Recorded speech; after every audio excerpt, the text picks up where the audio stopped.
For those of you who don't follow it or may not remember it, one of these really evil people in the online world, out of whole cloth, make up this story that John Podesta and I are running a child trafficking ring in the basement of the Comet Pizza Parlor. By the way, there is no basement. Yeah, there is no basement. But if you migrate that crazy story to Facebook posts, there are people who will believe that, including this very unfortunate young man in North Carolina, believing that he was on a mission because he saw it on Facebook, he saw it in other places online, he saw it in, quote, news outlets, and so he was there on a mission of rescue. People could have gotten killed.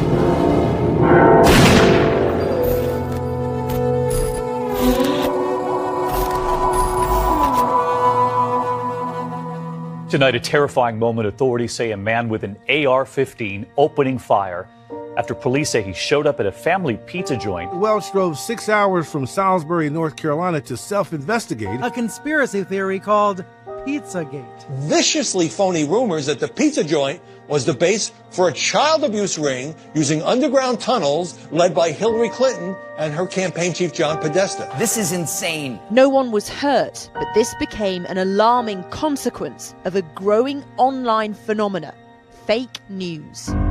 The police say there is no sex trafficking conspiracy, but millions read about it on dozens of websites, including one called Danger and Play.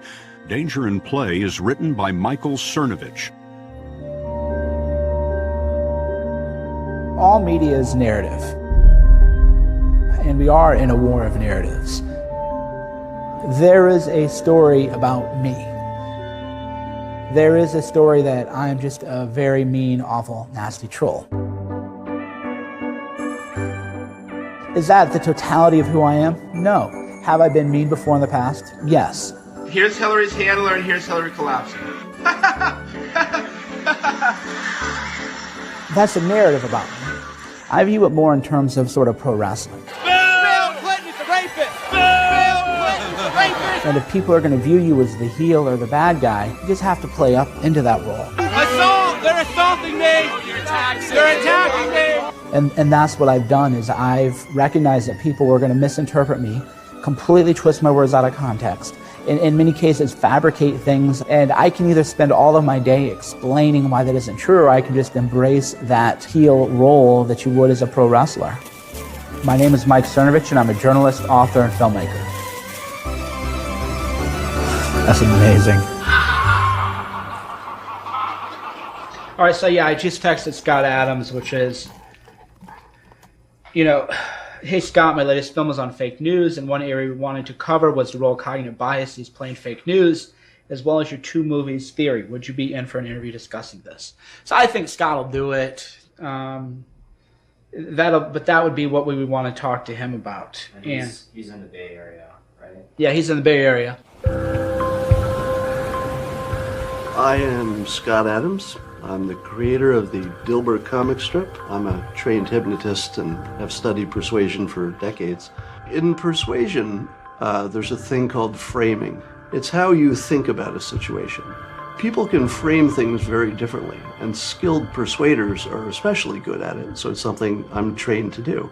Whoever gets there first, it's tough to get that out of your head. So going first makes a big difference. I've started doing a lot of live streaming on Periscope, and when there's a big story, I can be live to the world within minutes. I just pick up my phone and I'm live to the world. And the framing that I put on things, I'm quite aware of the fact that because I'm both persuasive by training and I'm first, that my framing is exceptionally sticky. A lot of what we see as fake news is two movies playing on one screen. So if you took a bunch of the people on the right and a bunch of the people on the left and put them in the same theater and said, watch this movie, and when they left, they would come out with completely different ideas of what they had just watched, even though they'd watched exactly the same thing. The director of controversial documentary The Red Pill is in Australia to promote her film, which has sparked protest. It's really quite an experience to have fake news written about you personally, and it's happened to me a number of times, usually in the form of somebody is imagining what's in my dark soul, and they imagine I hate something. Almost always, that's completely off base. Until it happens to you, and you see it repeatedly, you can't really understand how powerful the fake news is, how much it changes, real people's lives, and how widespread it is. Oh, fake news. I don't view you as a subject matter expert on fake news. You're a subject matter expert on you. Yes. And what the media has done with you. And I think people who have been printed in the media a lot can start to identify who is fake news because they know their true story more than anyone, right. And they can see who's not telling the truth. When I was 21, I enlisted my mother as my producer and camerawoman, and we hit the road filming and made our first film, Daddy I Do, which looked at women's rights. And that film was really embraced and supported by Planned Parenthood. They funded a Northwestern screening tour of the film and flew us out, and we did a bunch of screenings and had dinner parties, and it was wonderful, and it was really supported in feminist circles. So we had a lot of success, and everyone was saying that that I had a bright future as a filmmaker because of that film. And then my second big feature film was about LGBT rights. And then I made a slew of short films mostly about women's issues. And that was kind of my brand. That was my reputation. And I had a lot of support in that. So Act 1, Cassie J goes to Hollywood. Act 2, everybody loves Cassie. Let's go to Act 3. Okay. A controversial documentary on the men's rights movement has had screenings in Melbourne cancelled after a petition claimed the film was misogynistic propaganda. Misogynist propaganda, anti-women. It is absolutely a propaganda film. It has made up its mind. Her name is Cassie J, and she's made a lot of people very, very angry. You don't really question their views in the film. Did you see the film? Why didn't you ask him about that? I did ask them about that. I mean, aren't generalisations like that dangerous? Because your publicist wouldn't send us the full thing. I sent you the screener link actually to the full film. She doesn't actually do the research. But many of the film's backers are MRAs. About men here. This is just a conversation where we want to talk about men and boys problems for just 5 minutes. All right, Cassie, we're out of time. We'll have to leave it there, but thank you very much for joining us. Initially, I thought I was going to be making a film exposing men's rights activists as misogynists, rape apologists, women haters, trying to turn back the clock on women's rights. And after that year of filming 44 people, I realized that the film I thought I was going to make was not the truth of the story I got. I didn't change my views on gender equality. I actually expanded my views on gender equality, that we should consider men in the equation. But they wanted to make it seem like I was against women's rights.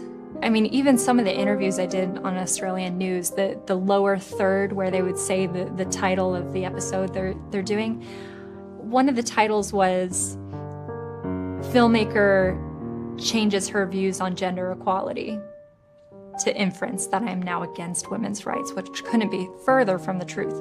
But the project in Australia, they put together a video package setting me up as a monster. And in their graphics, they said the Red Pill movie was funded by men's rights activists. But many of the film's backers are MRAs. And it's just this little soundbite in an effort to discredit my entire, last 4 years' work. I did a Kickstarter campaign. Everyone knows no one has creative control if you're a Kickstarter backer. There are a minority of men's rights activists, a minority of feminists, and mostly people who didn't identify as either. And, moving forward with my career as a filmmaker, I don't know how this smear campaign will have impacted my future opportunities.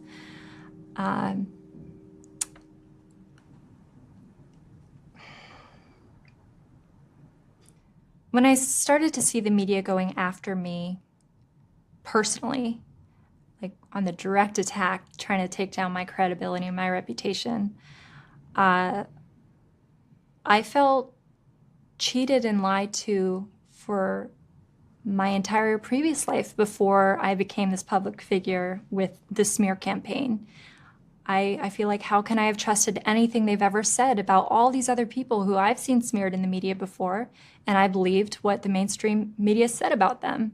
First tonight, our report on the incendiary radio host, Alex Jones. He's known for promoting wild conspiracy theories. Over the years, his YouTube channel has racked up 1.3 billion views. He has millions of listeners and the ear of our current president. Your reputation's amazing. I will not let you down. You will be impressed, I hope. According to his own counsel, he is playing a character. But the idea that Jones doesn't necessarily believe everything he says may take some of his fans by surprise.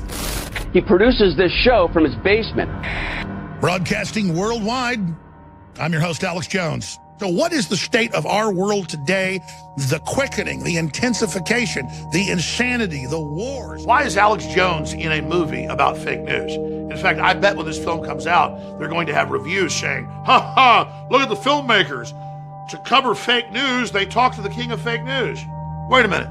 Even if that was true, you'd want to talk to the king of fake news. Mike Cernovich is here with some amazing established filmmakers putting out this big film, Hoaxed, dealing with mainstream media and fraud. And they asked me the question, are you an actor? When I engage in satire or acting, it's a joke when I say the things. I'm going to go say some horrible things on air right now to illustrate how the globalists are sick freaks. It doesn't mean I actually believe the things I'm about to say. This thing's really tight on the eyes. So get ready. This is Alex Jones. This is Alex Jones being an actor. Let's go. You'll never defeat the human spirit. I'm liberal. I apologize. Jesus, forgive me. 1776 will commence again if you try to take our firearms. We're such self-centered crap that we don't even notice hell itself rising up. I don't like them putting chemicals in the water that turn the friggin' frogs gay. I've got the fire of human liberty. I'm setting fires everywhere. Kids, Magellan's a lot cooler than Justin Bieber. It doesn't bother me. He wants to do it, whatever. I just, if you guys want to put it out, just make sure, if you do put it out, just make sure people know I had to pull muscle. It just looks like I'm a crazy person, which I am kind of crazy already, but let me just start over. Here we go. I wear many hats,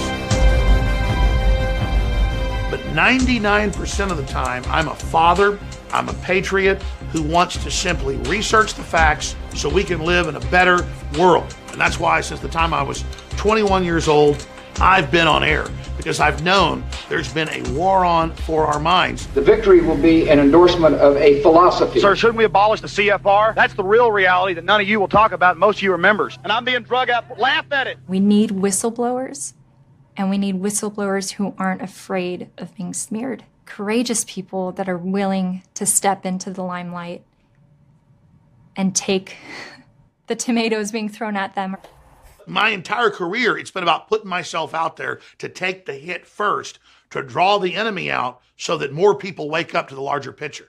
I knew Megyn Kelly was coming here to destroy me. I knew she was coming here to do the ultimate hit piece. And so I understood that I had to basically take her attack on so that I could use it as a way to educate my listeners and viewers on the anatomy of a hit piece. I think why smear campaigns happen to people like me is to send a warning to other people to not go off the reservation and do something like what I did. A warning to don't do that, or we're going to do to you what we did to her. Because when you're one of the main subjects that's been chosen to be destroyed, because they know that what I promote really does symbolize basic American values, if they can destroy that, they think they can really hurt their real enemy, that's the American people. We got to take this guy out. Why you got to take me out? Because I'm not part of the permanent political class. You got to take me out because I'm a business executive and I can smell the rotting cadaver of Washington that sits in the basement of the American public and the American community. And I'm ready to help the American people remove the cadaver from the basement. You see, the way I was getting hit One of my buddies said to me, "You're getting hit like that because you can articulate the president's strategy." I'm on BBC WavWatch, and I'm being interviewed by Emily, and it's a live presentation. I've got the White House behind me, and we're talking. It's over. I shake her hand. I'm walking to my office in the West Wing. My cell phone's ringing. I pick up the cell phone. I'm not going to tell you who it was, but it was a person in Republican opposition research for 30 years. They said, "Ant, you're in a lot of trouble. You had great verbal dexterity on BBC WavWatch," and they're now saying, "My God, this guy might be able to have tea with the Queen." And I've gotten 4 or 5 calls on you since you finished that interview saying, "What do you got on this guy?" They got to find something on me. I sort of feel bad for them because they figured I'm Italian and I got 28 years on Wall Street. I had to do something dishonest. So they spent 7 months like ripping through my financial records and background, couldn't find anything.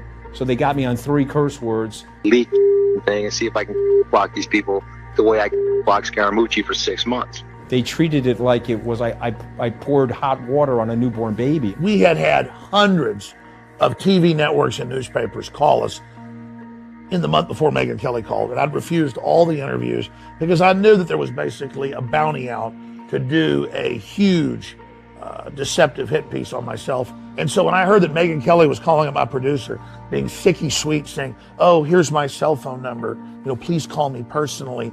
I'm really into Alex. He's really cool." That right there was a giant red flag. And as soon as I call her, boom, she wants to go out to dinner with me. She's obsessed with me. She thinks I'm really handsome. She thinks men that have a little pot belly like me are sexy, that the best men look like me. These are exact things she said. So I got my other phone and started recording it on speakerphone. You just became very fascinating to me. I just sort of thought you were this maybe, one-dimensional guy, like this is your thing. She promised me that it wasn't a hit piece, so that she didn't even want to get into the subjects like Sandy Hook. It's not going to be some gotcha hit piece, I promise you that. But of course, once she got here, she uncloaked herself. Sandy Hook, 9/11. That's a dodge. And she would take pieces where I'd said one thing 20 minutes before, I love Satan, and edit that into something that was a completely other subject to make it sound like I was a stark, raving, babbling, stuttering volleyball or something. It's just... I just want to talk about you. I want people to get to know you. And the craziest thing of all would be if some of the people who have this, insane version of you in their heads walk away saying, "You know what? I see the dad in him. I see the guy who loves those kids and who is more complex than I've been led to believe."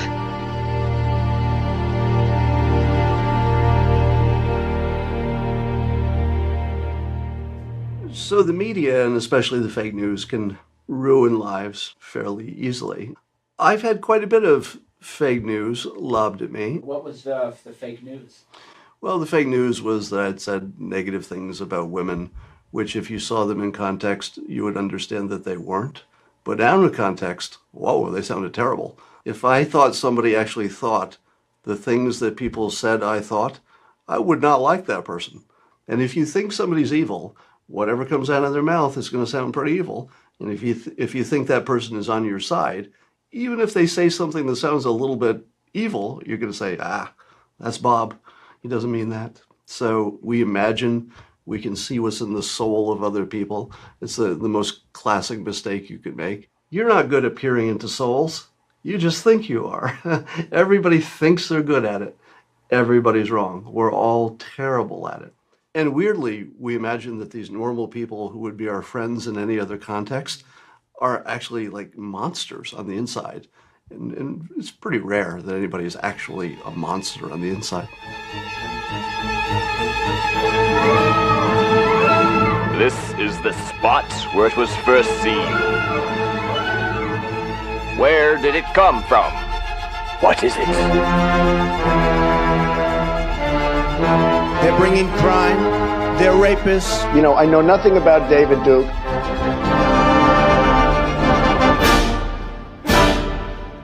It's end of the world every day. 24-hour Trump horror fest. He tweeted again, civilization is collapsing.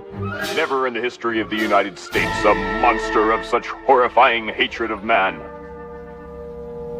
They claim that they can hear dog whistles, secret messages embedded in the text. They have a special power for hearing what you said without you actually saying it. we can disagree with some or several of Trump's policies. I'm not here to talk about politics. I'm talking about what he said and how it compares to what the media literally portrayed him as saying. When Donald Trump kicked off his presidential campaign at Trump Tower, he goes down the escalator and he gives a speech in which he says, all Mexicans are rapists. This isn't just a general impression. I mean, this is something that was said repeatedly on CNN, Time Magazine, CBS, Washington Post, Politico, Huffington Post. Repeatedly, time and again, we find them literally saying that Donald Trump said Mexican immigrants are rapists. A horrifyingly disturbing and grotesque thing to say. If Donald Trump said that, then absolutely he should drop out.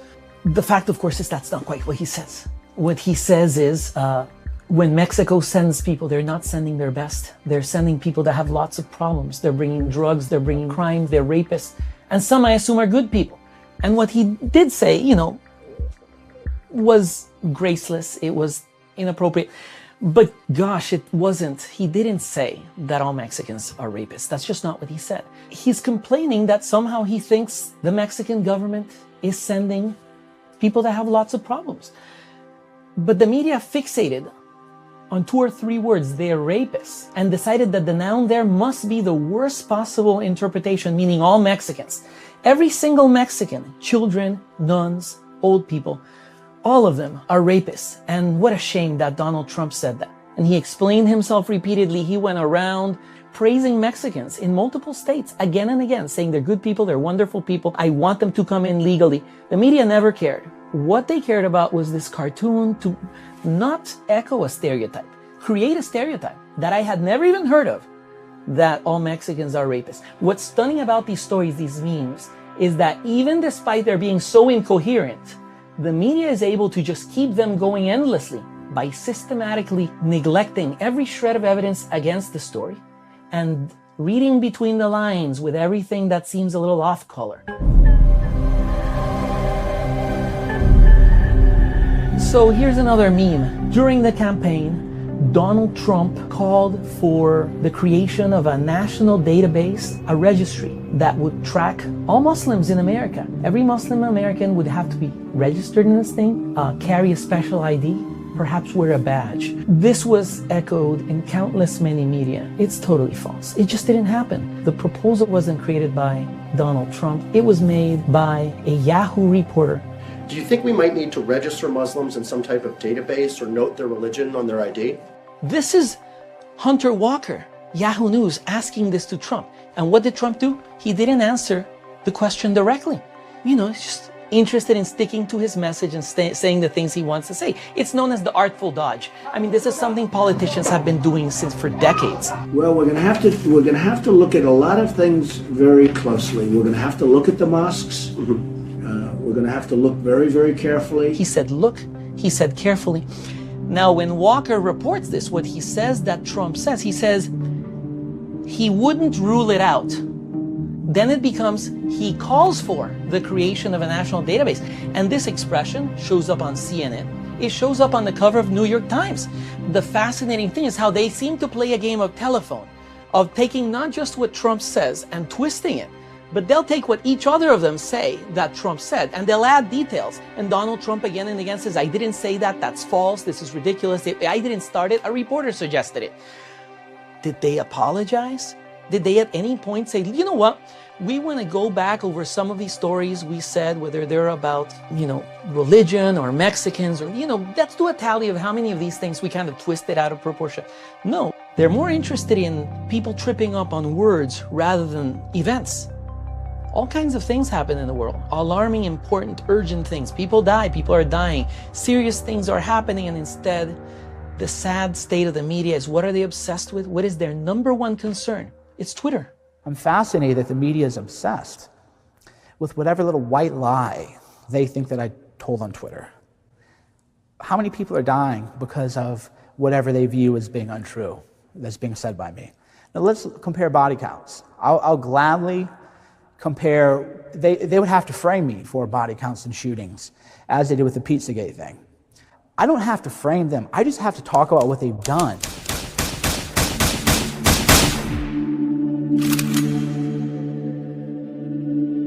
I measure things in terms of head count. The biggest head count for fake news is communism as a whole. Reasonable estimates are close to 100 million dead just in the 20th century from communism alone. There are a brutal number of fake news stories covering up the hideous nature of communism, and given that the facts are so easily available, given that the data is so easily available, I really do more than question. I have nothing but bottomless contempt for the people who cover this stuff up, because they are aiding and abetting some of the greatest genocides in human history. And we know that Walter Duranty of the New York Times would have got a Pulitzer for his reporting on the Potemkin villages under Stalin, when he was toured around and, oh, look at these fat, happy workers, and they were just taken out of the gulags, stuffed full of chicken, and thrown in front of his eyeballs. Didn't Duranty cover up the Ukrainian famine? The Holodomor, one of the unbelievable, brutal, and overlooked genocides in many ways. So this is typically the way that it works. In a free market, resources tend to accrue to the people who are the most competent. And that's better for everyone, because you want to have enough to eat. So you want the land to end up under the control of the most productive people. But the communists come along and say, okay, you're working for this guy, not because he's smarter or works harder or takes more risks or studies more, but because he's exploited you, he has stolen from you, and we're going to get back what is yours, we're going to get back that land, we're going to split it up among you. So what they did was they went into the Ukraine, which was formerly called the breadbasket of Europe. The soil is so rich. I mean, it's just astonishing. And what they did was they took the land from the most productive people, called the bourgeois, the kulaks, the most productive farmers, and then they shot or imprisoned or drove off those farmers. The starvation that resulted, I mean, unbelievably horrifying stuff.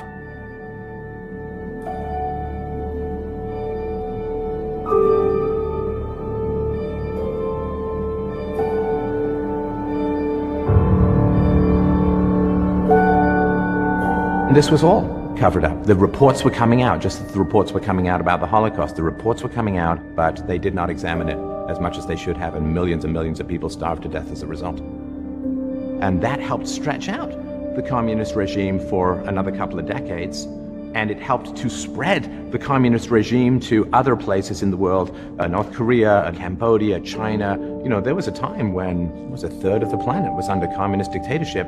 That had a lot to do with the intellectuals who came across and spewed the propaganda that they were fed. And they were happy to do it because they wanted to save the system, not deal with the facts.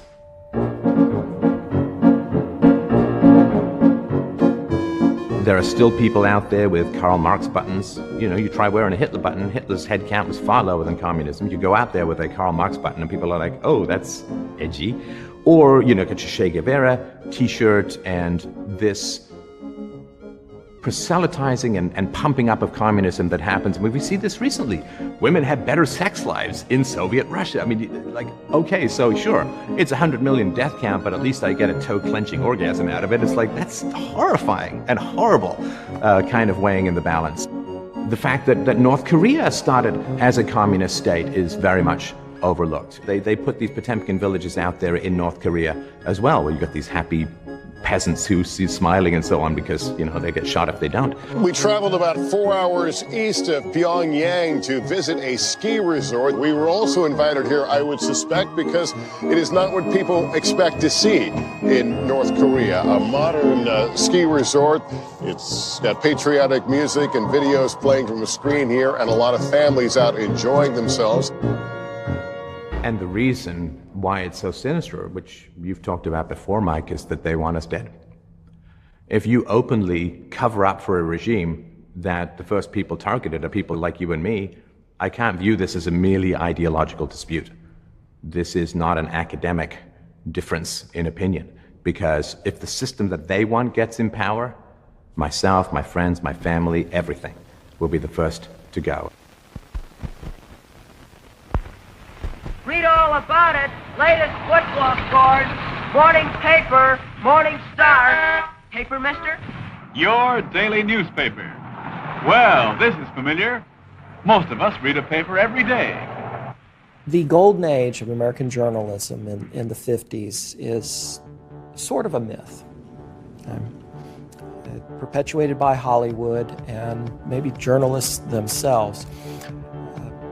But it was golden in some ways. There were hard-hitting reporters out investigating, trying to break big stories, and that image of a disheveled reporter who wants to get the story no matter what, in some way is representative of reality. They did publish hard-hitting stories. And print was king because TV was just baby stages. And there was a norm of objectivity then. Editorial stayed on the editorial pages very much. And the news tended to be very balanced and very fact-driven. The editorial writer must be able to write on many subjects. But instead of merely reporting news, he analyzes it and explains its meaning, often expressing his personal opinions. He must reason accurately and fairly, and write in an interesting manner.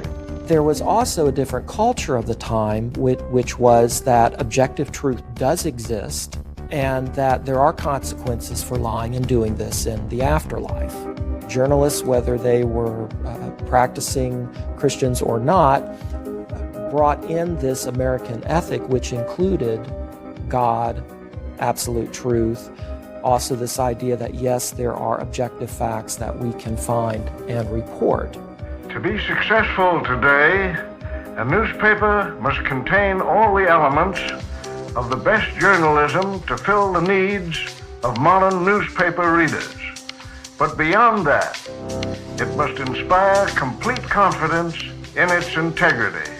One of the key bits of information is a study that I did that fits right into the golden age of journalism that looks at American newspaper editorials from 1958 to 1970. And so starting in 58, I found that all of these papers leaned a little bit to the right. Surprise. But between 58 and 70, there was a dramatic shift to the left, much more so. And I mean, it is almost a straight line and showed no signs of changing. And informally, I looked at some contemporary editorials the same way from some of those major papers and found them up there. And so we see this shift during that time in the 60s to much more liberal orientation. Additionally, the way the editorials were crafted changed, which I think reflects a change in the news culture and the culture of the country. In the late 50s, we found even if they leaned one way or supported one policy, they still offered a healthy clash of those issues. And so you kind of got both sides, and you had room to disagree. As we progress further to 1970, that stops, and it becomes more polemic and less an argument. I think one of the main considerations for that change was the Cultural Revolution. We start to see a new generation coming into power. And we now have the creation of a liberal environment. And let's not forget some of the formative documents that came out of Students for Democratic Society in the early 60s. And they quite clearly stated that student progressives needed to move into the major institutions of this country to affect change. We're going to be on the streets and in every institution in this country from now on. The media, the news media, was one of those institutions that was targeted. We're going to replace capitalism with socialism. There was also some dissatisfaction with the federal government in terms of its forthrightness with what was going on in Vietnam. As trust was lost, there was more willingness to oppose. So it was many factors engaging, and now it's gone all the way now. For we are opposed around the world by a monolithic and ruthless conspiracy that relies primarily on covert means for expanding its sphere of influence. we have been compelled to create a permanent armaments industry of vast proportions. It is a system which has conscripted vast human and material resources into the building of a tightly knit, highly efficient machine that combines military, diplomatic, intelligence, economic, scientific, and political operations. We must guard against the acquisition of unwarranted influence, whether sought or unsought, by the military-industrial complex. Its preparations are concealed, not published. Its mistakes are buried, not headlined. Its dissenters are silenced, not praised. Only an alert and knowledgeable citizenry can compel the proper meshing of the huge industrial and military machinery of defense with our peaceful methods and goals. And so it is to the printing press, to the recorder of man's deeds, that we look for strength and assistance, confident that with your help, man will be what he was born to be, free and independent.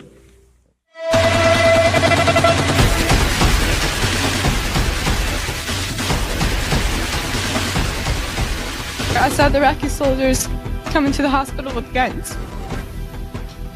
They took the babies out of the incubators. Took the incubators and left the children to die on the cold floor. Babies pulled from incubators and scattered like firewood across the floor. And they were thrown out of the incubators so that Kuwait could be systematically dismantled. It was horrifying. This war may be beginning right now. 2 hours ago, Allied air forces began an attack on military targets in Iraq and Kuwait. The inevitable has happened. A woman testified before Congress that Iraqi soldiers had gone into the nursery of a Kuwaiti hospital and they were taking babies and lifting them out of the incubators and throwing them onto the ground, smashing them. This is a horrific visual. And public sentiment was against the first war in Iraq until that very important testimony was spread far and wide. Well, as it turns out, she was actually the daughter of one of the crown princes of Kuwait. It was a completely fabricated story that had been orchestrated by a major PR firm. They had spent millions of dollars on it, and it was completely fake. But the media would incredulously spread that. They give amplification to a message that they like. And then if that message turns out to be false, they say, well, all we do is report the news. No, you chose to report that, though. You chose to amplify that. You chose to splice that clip and air it nonstop. Fool me once. Shame on you. Every statement I make today is backed up by sources, solid sources. You fool me, we can't get fooled again. So the second war in Iraq was also based on a lie promulgated by the New York Times. Iraq has made several attempts to buy high-strength aluminum tubes used to enrich uranium for a nuclear weapon. The kinds of tubes that are necessary to build a centrifuge. First of all, the New York Times was not alone. Almost every paper in the country was reporting this, and network. There was a consensus. I think what I did wrong was I wasn't permitted by my paper to go back and look at those stories when we had more information. One person might say, Cernovich, you're wrong. All the media did was report on information given to them by the government. And I would say, well, that's fascinating. You must think that I don't have a very good memory, because when I read Twitter today, and I read the paper today, they say you can't trust Trump. He's such a liar. You can't trust the government. Our job as journalists is to fight against the government. I see that every day. But if there's a war, we just accept everything is true. And it is our duty as loyal Americans to shut up once the fighting begins. We entered the 50th anniversary of the Vietnam War. My fellow Americans. The Gulf of Tonkin incident was the basis for the war in Vietnam, which cost between 50 and 75,000 American lives. Many people's lives were ruined, mental illnesses, PTSD. Well, that was another lie. So let's look at it. We got 3 big wars in America. You see a lot of lies. So where is the soul searching by these large mainstream outlets? I would like to see that. If you look at the mainstream media, they are in lockstep with either the Pentagon or the State Department or officials that clearly do have an agenda. It's a self-sustaining relationship. Any empire, any corporation, any person knows that the only thing that could ever take them down is the truth. Do you have any people being paid by the CIA who are contributing to a major circulation American journal? We do have people who submit pieces to two American journals. Fake corporate news media is nothing new. It's just more financed today, a lot bigger, a lot slicker. Back in the 40s, 50s, 60s, 70s, and 80s, there was Project Mockingbird that Senator Frank Church's committee exposed, where the CIA and other agencies had key people throughout positions in the mainstream media to put out fake news or to kill stories when they needed it done. They infiltrated high-ranking media organizations all around the United States and were working not only with them, but reporting as if they were neutral journalists when they were pushing an agenda. Planted stories intended to serve a national purpose abroad came home and were circulated here and believed here. Operation Mockingbird should make everyone think twice about the news and information and where it comes from and how it could be weaponized against you, which I think is happening right now at a very severe level. And now we have Jeff Bezos, one of the richest men in the world, close to $100 billion in wealth with his oligopoly Amazon, getting $600 million contract from the CIA to house their servers while he uses the Washington Post that he owns as a warfare machine against President Trump and the American people. I was supported by the Central Intelligence Agency, by the CIA. This one great German journalist came out and said, yeah, the CIA wrote headlines for me. They told me what to say. There's many countries where this happens, where you find people to claim they are respected journalists, but if you look behind them, you'll find they are puppets on a string of the Central Intelligence Agency. Obama signed a Ministry of Truth into action before he left to use U.S. intelligence agencies against the American people. Now, critics argue the act allows the U.S. government to censor some news as propaganda and push a government agenda, in other words, government propaganda, on the U.S. citizens, usually by way of labeling inconvenient stories as fake news. Propaganda is now legal. Yes, legal, not illegal. It used to be illegal, according to a 1948 law, Smith-Mundt Act, something like that. Because 3 years ago, wrapped inside the 2013 NDAA, was an amendment that removed the ban on the U.S. government creating propaganda and then showing it to U.S. citizens. A lot of people who claim that they're journalists, they're just repeaters. They get a press release and they just rewrite the press release. I was actually able to uncover something that really, made me feel defrauded as a journalist. Not only our sources, we found out that Bahrain is a paying customer at CNN. They've also produced similar content for Georgia, Kazakhstan, and other nations as well, Lebanon. Look, if CNN's corporate bosses want to worship dictatorships, that's their right. But when they're getting paid by the dictatorships to do it, in my view, that's criminal and it's downright anti-American. I was accused of leaking secrets of states. 6 times house searched. They hoped that I wouldn't do that ever again. I don't mind what will happen. I've had 3 heart attacks. I have no children. So if they want to bring me to court or to prison, so it's worse for the truth. The truth won't die. Decades ago, it used to be the case that news divisions did their investigative reporting operating at a loss. They did so in the public interest.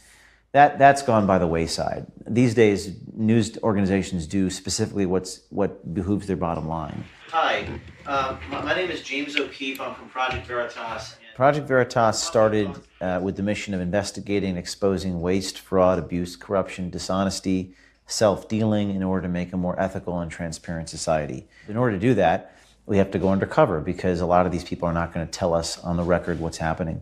One story has monopolized President Trump's time in office like no other, especially on CNN. Russia. In fact, since the inauguration, CNN has mentioned Russia on their air nearly 16,000 times.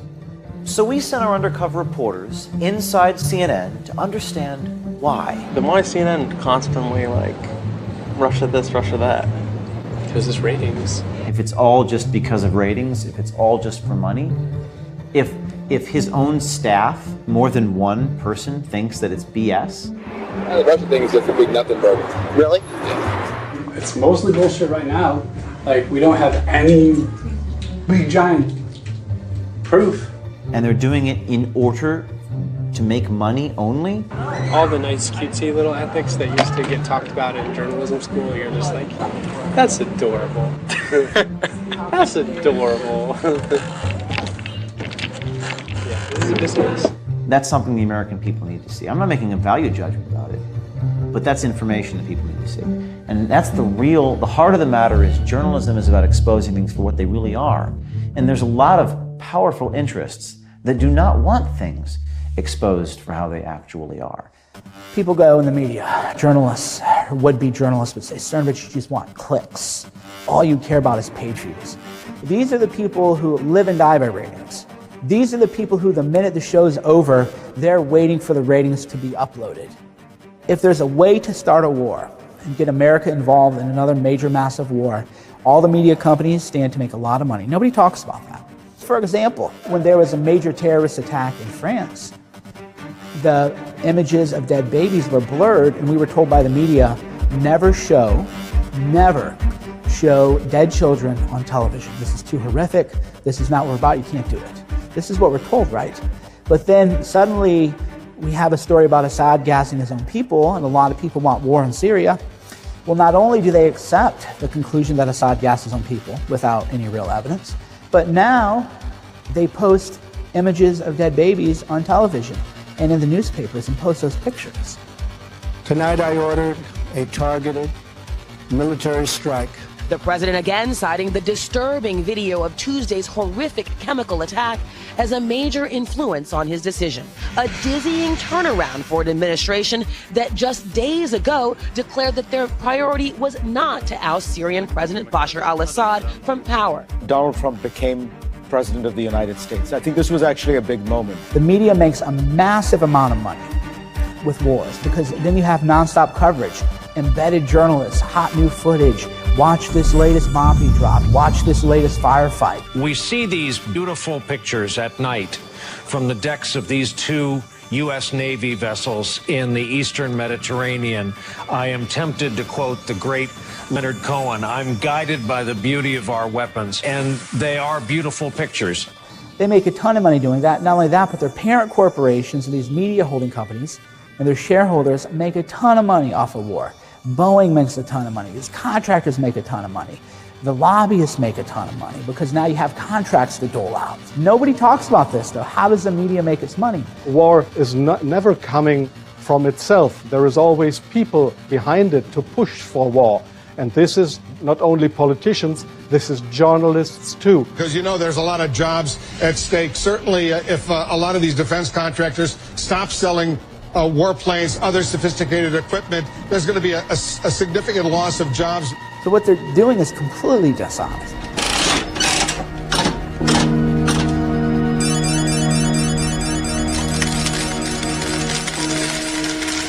This is beyond a hoax. This is a giant organized fraud. The news is not the news. The news is propaganda.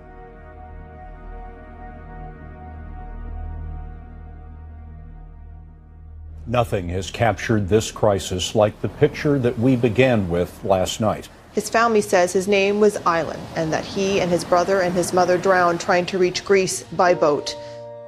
All photographs are rhetoric. All photographs are accurate. None of them are the truth.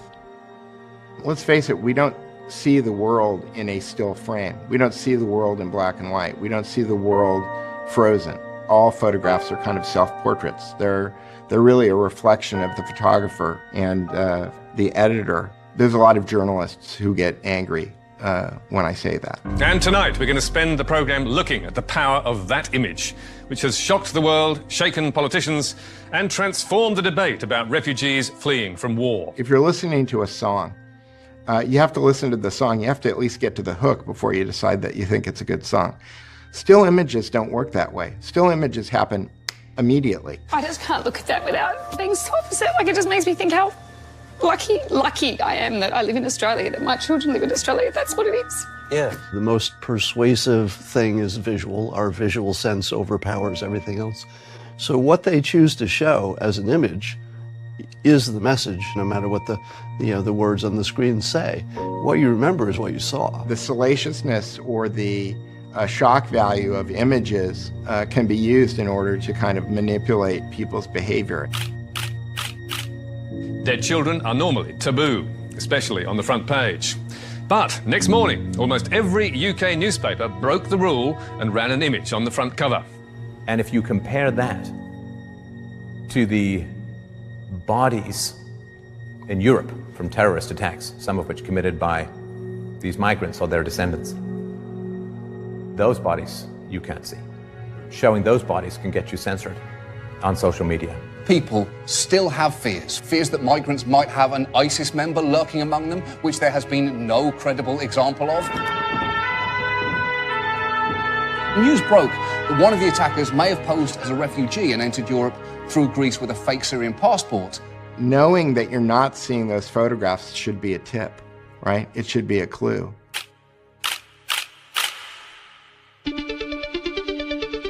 So I'd always sensed that there was a lot of fake news. I'd always sensed it, but I lived it and I was completely behind the scenes. What happened, what brought me into journalism, is there was a big thing going on in Budapest, Hungary with migrants. The media was saying the Hungarian people are just beating up these migrants and they're abusing them. This is so terrible. So I happened to be over in Budapest. So I just said I was going to be in Hungary through my blog. And I started getting emails from people. I see you're going to be in Hungary. I actually live here. And then I decided to have a meetup through my blog because they said, oh yeah, the media's like totally lying about this. We'll show you what's really going on. And then I thought, well, wait a minute. I don't have blog readers. I don't have book readers. I have a human intelligence network. And then I thought about like Fight Club. They said, we're the ones serving your food. We're the ones watching your car. We're the parking lot attendants. We're the baristas. And I kind of had that moment where I go, yeah, I don't have readers. I now have sources. Do not fuck with us. So I went to Hungary and I reported on the refugee hoax that was going on. They were actually being very well taken care of. There was charity everywhere you looked. Everybody there is very well fed, multiple meals, cleaning areas, tent cities everywhere. The men are playing soccer, people are goofing off. Completely different than what was being reported. There was one woman in a wheelchair. So you know what? All the media people lined up to talk to the one woman in the wheelchair. No cameras on anything else happening there. So as I'm there witnessing it, then I would read the New York Times and you see an image of a child or a person in a wheelchair or something. No, there were like 10, 15 kids there. The rest of them were men of prime fighting age. What happened for me personally at the Coletti train station is I'd never had something go viral. I uploaded pictures on Facebook and I got over 1 million people reach on Facebook. And I go, wow, okay, I'm onto something. And then I started to say, well, I'm going to take people behind the news. I'm going to put the camera on the media. He could have undermined the messaging so much that he can actually control exactly what people think, and that is our job. The old guard is gone, the new guard is here. Journalism on the web and created specifically for the web is disrupting traditional models and creating new ones. You're credited with pretty much digitally revolutionizing this whole new media movement. My name is Tim Poole. I'm a journalist and technologist. I cover conflict and crisis stories all over the world. I was in Egypt during the revolution. I was in Ukraine at the start of the Civil War. I was in the Venezuelan student uprising a few years ago, among many other stories. I think the new media is finding faster, better, and more efficient ways to cover the story than old media ever can. When I go out on the ground and report, I have a GoPro that's about this big, and my phone, and I can strap the phone to my chest, which does a high-definition live broadcast. I can interact with my audience, and then I look over to my side and I see a big satellite truck that costs 10 times, 100 times as much as my cell phone plan. TV31 wants you to meet our newest addition. I'm filming two things at once. I'm reporting, I'm filming, I'm interacting with the audience. I'm also filming a separate segment. The jobs of 4 people in one person. And they still can't get the speed and content that I can. Yeah, I took that mindset of going behind the scenes to Trump events.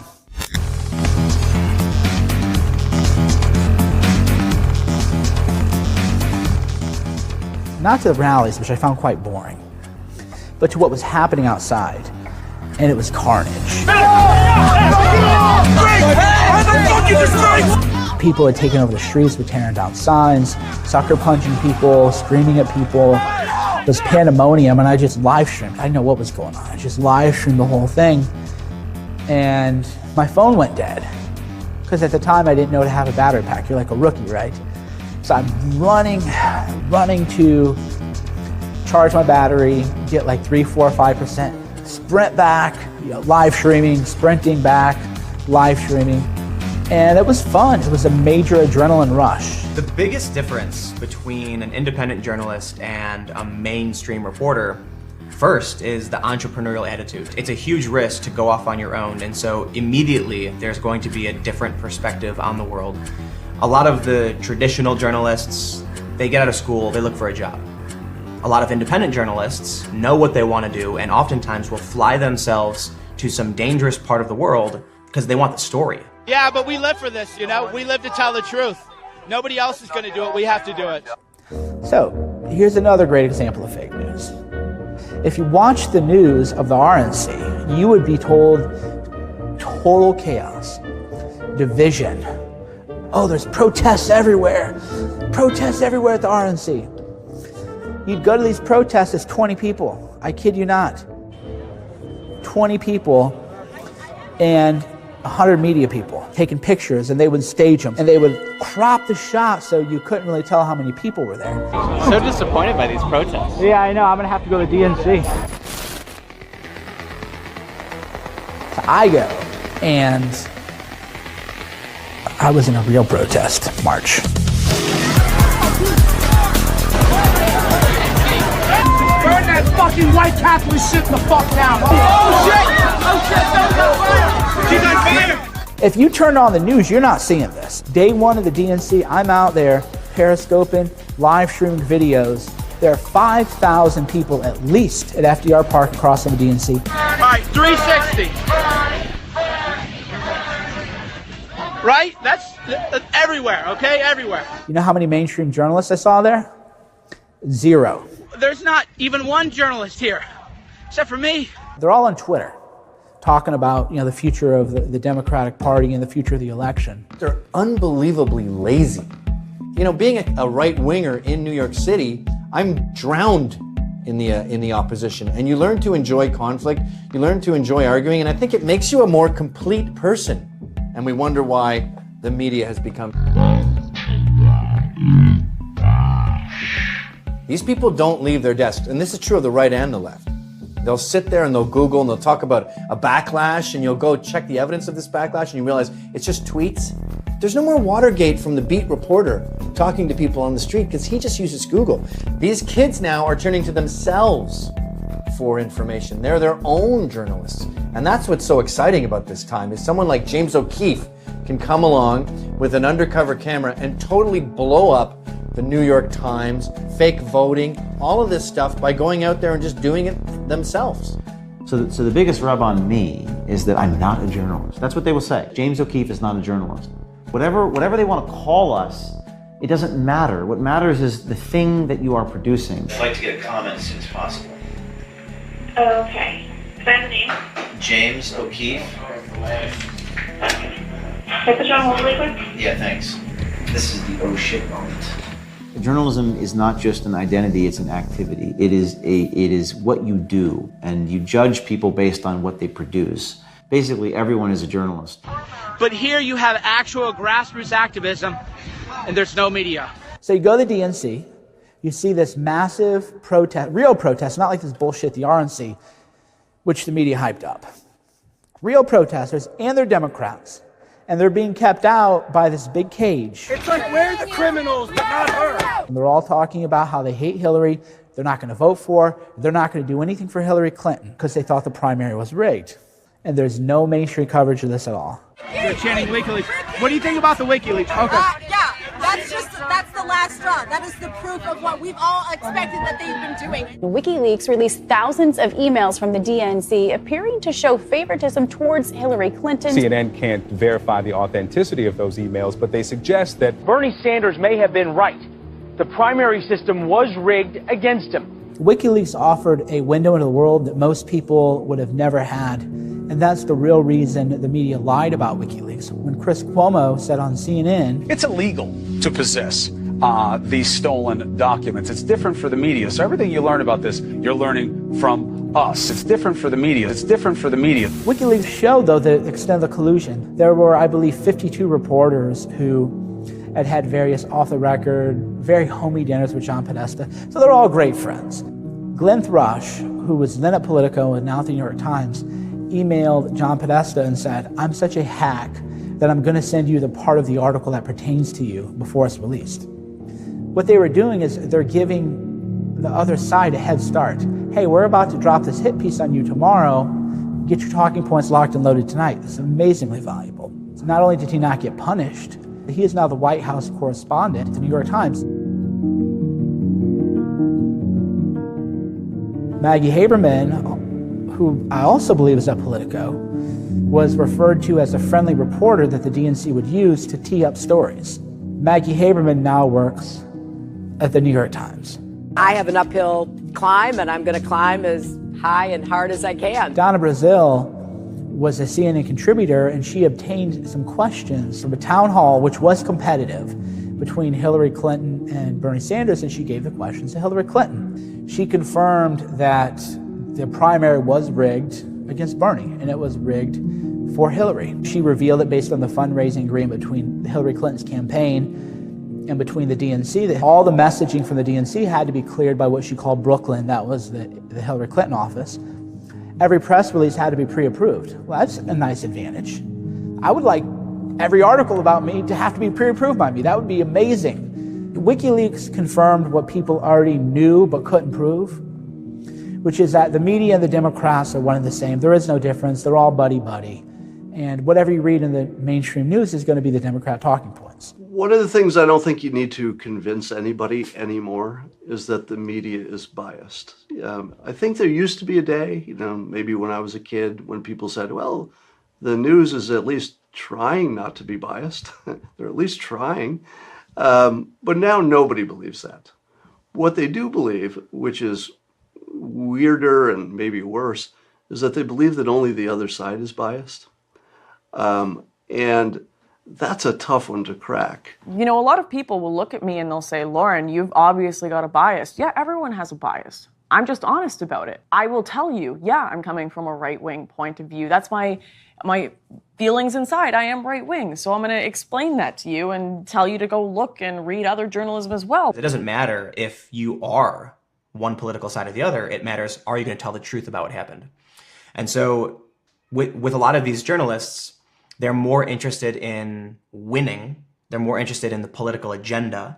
They're more interested in fitting in than being honest. If I was the CEO of the New York Times, I would bring all my reporters in the room and say, here's the deal. If you have an opinion and it gets injected into your article, then state that to the public. The issue with the mainstream media is they tell you, I'm neutral. I'm coming from a position that's totally impartial. President Obama is the most noble man who has ever lived in the White House. The Manchurian candidate couldn't destroy us faster than Barack Obama. It's illegal to possess these stolen documents. The most trusted name in news. It's ridiculous. You have media that's literally colluding during the debates. They're leaking questions and still pretending to be impartial media. Everyone has a bias. It's just some people are going to be honest about it and some people aren't. And new media, independent media, are honest about it. What I learned at the DNC, not only about the media being fake and how they would construct a fake narrative in real time, But I did see how the Democrats and the media were covering up the whole Bernie Sanders thing. And I said, there's no way in the world Hillary Clinton's going to win. So people, of course, call me all year, you're an idiot, you're a conspiracy theorist, you don't know anything, you're not an expert, blah. And I was like, well, that's because you're watching the news.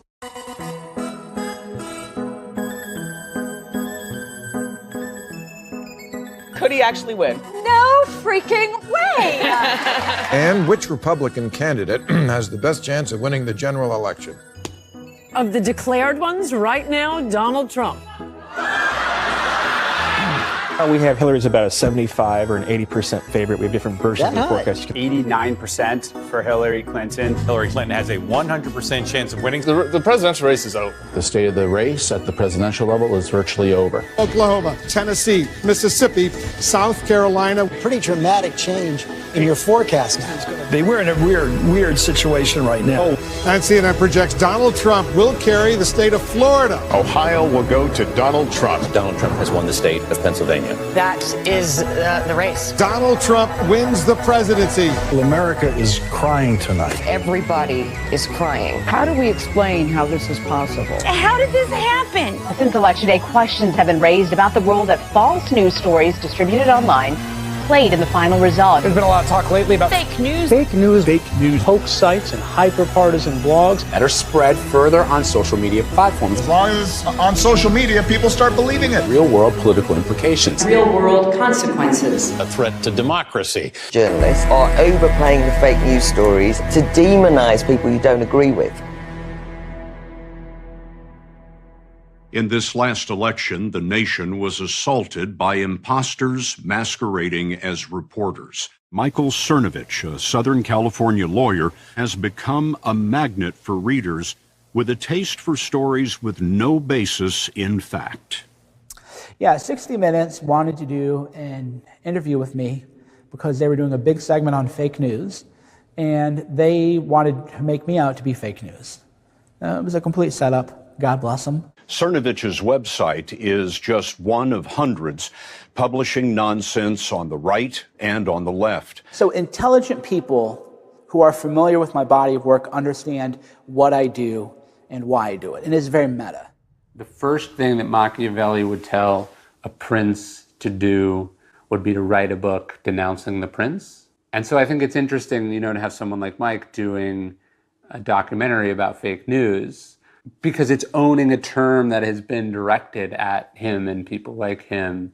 These news stories are fakes. They're definitely not fake. They're lies. They're not lie at all. One of the reasons that someone like Mike, I think, aggravates journalists so much is that he's sort of like a carnival mirror. Hillary Clinton has Parkinson's disease, physician confirms. You don't think that's misleading? No. He's projecting back at them what they do and almost all their, but to an absurd and almost offensive level. Hillary is a zombie. What do you guys think? You want to do a hashtag? What do you think of zombie Hillary? So what I am doing is I am being a funhouse mirror, where you think that we're the monsters, but really all we're doing is changing the wording on things that you'd actually said. Hillary, all I know is that she is sick. This is a very sick man. He is truly very sick. This is why we need Hillary's medical records. How recently has he had a colonoscopy or other cancer tests? John McCain's health was a big issue. The media was all covering it. Is John McCain healthy? Everybody's been talking about Donald Trump's health. Is this president of sound mind? Whether it's a personality disorder, a borderline personality, he's not in control of himself. Some people have said he had mental health problems. The New Republic said Donald Trump had syphilis. The dangerous case of Donald Trump. 27 psychiatrists and mental health experts assess a president. So if you're a bunch of psychologists and you want to write a book about a patient you've never seen, the media will cover it and you'll be a bestseller. The book includes and validates some of the general news media's speculation about Donald Trump's mental capacity. With Hillary's health, I had a doctor who had never seen her, and they remind me of that. Well, he never treated her. That story was sourced to an anesthesiologist who never met Clinton. What is your take of all the doctors and clinicians all across the country who have said that in this president they see symptoms of this, that, and the other? The duty to warn outweighs that the consideration that would normally apply, which is I'm not going to offer a public diagnosis of a person I have not met. But when it's a Democrat, there's now a new higher evidentiary standard, and we can't just talk about speculation and gossip. The conspiracy du jour, Hillary Clinton is harboring a secret medical condition. The president of the United States genuinely appears to be losing his grip on reality. And that would be the funhouse aspect, is get real. They did it to McCain, they did it to Trump, we did it to Hillary, they're just gonna have to get over that. It's the exact same playbook that these other journalists are doing, and I think that sort of mimicry is very upsetting. Which ties into the Scott Adams theory on two movies. If you're Scott Pelley, you're watching a movie where anybody who claims that Hillary Clinton had Parkinson's is a complete and total conspiracy theorist. If you're anybody else in America, you're watching a movie where you see a very sick person having coughing fits, having so-called allergies, falling down multiple times, and then having a major seizure on 9/11, and you're thinking, they're calling Cernovich out for the Hillary's health thing? She had a seizure and froze up walking into her motorcade. Well, she had pneumonia. I mean, how do you know? Who told you that? Well, the campaign told us that. Why would you trust a campaign? The point is, the camera didn't show that, but he actually dropped his glasses. He was so freaked out because they're not used to somebody coming after them. The whole power dynamic of I'm the media and I'm Scott Pelley and I'm 60 Minutes and we're just going to interrogate you and you're going to give us what you want, that doesn't even enter my mind. I'm thinking, how is this going to look when I edit that clip and make memes and make viral videos? Disingenuous sort of online posturing. It might feel harmless. This might feel no different than creating, lolcat memes. But these memes have real consequences in the real world for real people. This idea of fake news is sort of a misnomer because fake news creates real opinions, which creates real actions. And then we live with the real consequences of that, right? No amount of reporting makes Pizzagate real, but the bullet that goes through that pizza shop is very real and could have killed someone. Pizzagate actually comes from the WikiLeaks release of hacked emails from Clinton campaign chairman John Podesta. And it was from those emails that the claims that John Podesta may be part of a child sex trafficking ring come from. Whenever the media talks about Pizzagate, don't just look at what they bring up, look at what they don't bring up. The Pizzagate, as it's now called, conspiracy theory, actually originated in a Podesta email that's quite weird and to this day is perplexing, where somebody told John Podesta, he left a handkerchief on the counter. There's a map on there, something pizza related. Who cares? A handkerchief? Throw a handkerchief away. You're going to FedEx somebody a handkerchief that's so bizarre.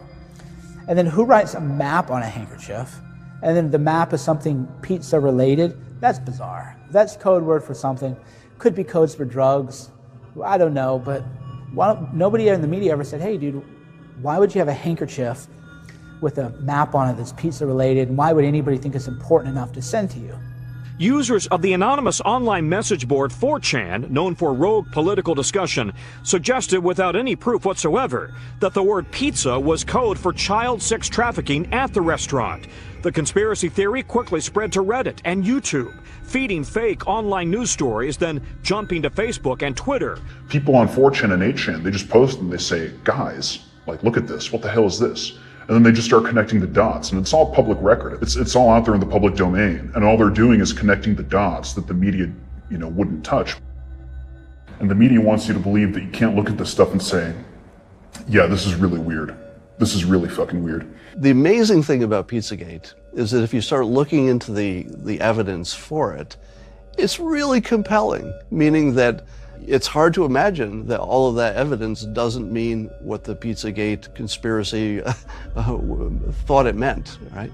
But it's also classic confirmation bias. Yeah, there's another piece of evidence for my side. Yeah, there's another one.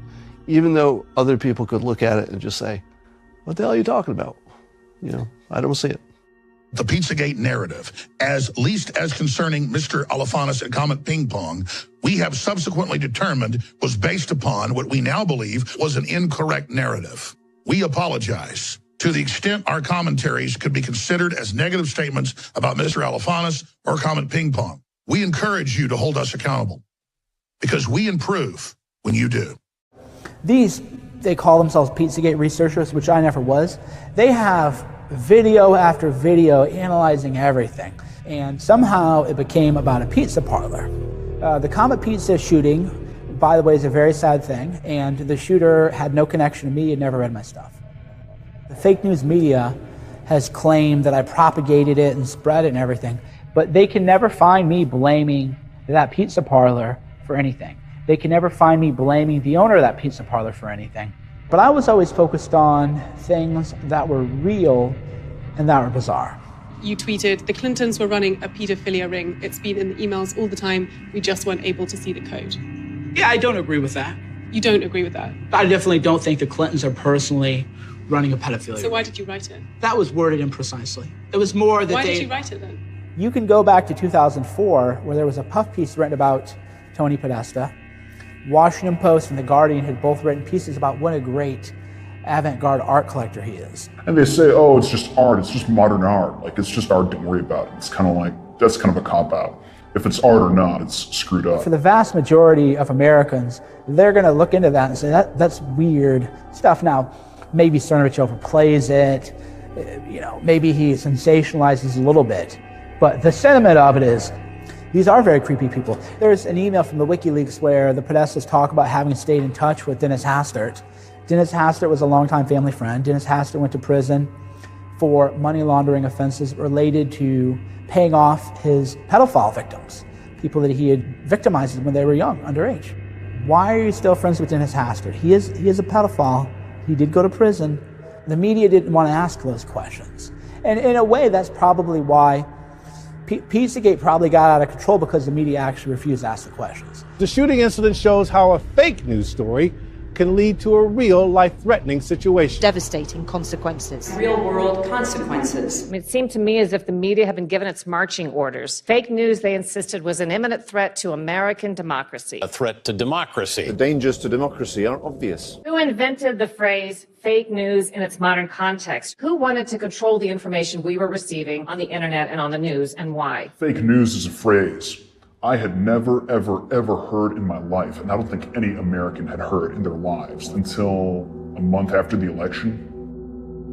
And if you can go on Google Trends or something, and you can type in fake news, and you can see a chart for how many times that phrase was mentioned on the internet. And the chart is, 0 mentions, ever. And then all at once, it skyrockets. On September 13th, 2016, a nonprofit called First Draft announced a partnership to tackle malicious hoaxes and fake news reports. If you follow the money, you often get a lot of answers to questions. So I want to know who is behind the funding for that nonprofit First Draft and its anti-fake news campaign. It turns out the funding came from Google. Google's parent company Alphabet was headed at the time by a man named Eric Schmidt, who happens to have devoted himself to Hillary Clinton's election campaign, offered himself up as a strategist to her campaign, and is listed as her #1 campaign donor through his company Alphabet. So his company funded this nonprofit First Draft around the start of the election cycle. Like, why is that the case? Because Google is a search engine. It's a tech company. What's Google doing palling around with Hillary Clinton and the State Department and the government and all these deep state people? Was the whole anti-fake news campaign an attempt to shape our views and limit our access to certain information by labeling selected websites and stories as fake and controversializing them? And it's totally a psyop. It's totally a psyop. As soon as the fake news meme, got going, Facebook started labeling certain news stories from alternative media outlets fake news.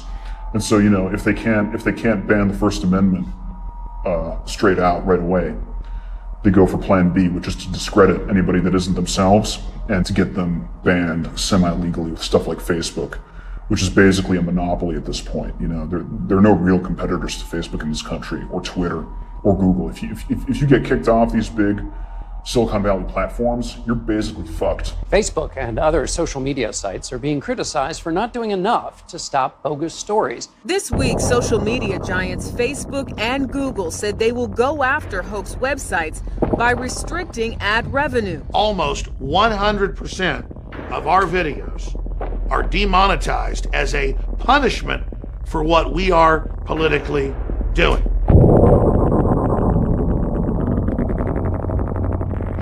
So simultaneously, the corporate media demonizes us for direct selling products so we can fund our operation, while Google had us banned off Google ads, and while they have demonetized us 95% for our political views. So they want me to just go to the gulag, shut up, go bankrupt, shut down, and stop having my speech, and I'm not going to do it. I think the end game in America is European-style hate speech laws. A lot of people in America don't know this, but in Germany, in Sweden, in the UK, and in France, you've had ordinary people go to prison for making anti-immigration or anti-Islam posts on Facebook. Sweden should be a canary in the coal mine for the rest of us. The police have just warned us that if we don't leave now and take this escort, it's going to get really bad really fast. They said 50 people could be here in minutes, and they recognize us. They're masking up. We have to leave. And when I go to Stockholm and actually get escorted out by the police, the media in Sweden claimed I wasn't escorted out by the police. Well, no, I have GoPro footage as I was walking out. I took my gimbal and started filming the police behind me. Yet the mainstream media, the Swedish media, reported the police perspective that I was wrong, that I was lying, and then immediately started attacking me. I started getting phone calls. My phone would not stop ringing. They started sharing my phone number with each other. I kid you not. And so I actually went on a national television program. So welcome to Opinion Live. They had scheduled me on this program before I went to Rinkeby. But when I went on, they asked me to explain what happened in Rinkeby. They first said that the police have disputed my claims that I was escorted out and asked me to clarify, to which I responded basically how I just did. And she responded in Swedish. Instead of saying what I said, she said, he's talking about Rinkeby, but the police have disputed what he is saying and said he's lying. I didn't even tell the audience what I said. They just said I was a liar. I've talked with people who have visited Sweden on vacation, and you know what they tell me? They tell me it's the North Korea of the North. One of the largest newspapers, Expressen, hacked a comment system to find anonymous posters. They find their names and addresses. They go to the homes of private individuals, film their faces, and accuse them of being white supremacists. Sure enough, these people lose their jobs. They lose all their friends. People are scared to interact with them. Many people, it's not so much about being scared to interact with them because they don't like their opinions. It's because they'll also get blacklisted. They're going to come after you, and they're going to try and whip up a hate mob and get you fired from your job, ostracized from your community. They're going to smear you. They're going to call you a neo-Nazi white supremacist. They're going to call you a conspiracy theorist. They're going to call you a Russian agent. They're going to do everything they can to shut you down.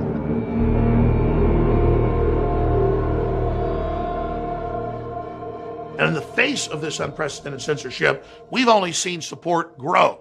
That's why they lie worse than ever. That's why they're so hysterical. It's why they're so angry, so hateful. Then along came Donald Trump, the wild card.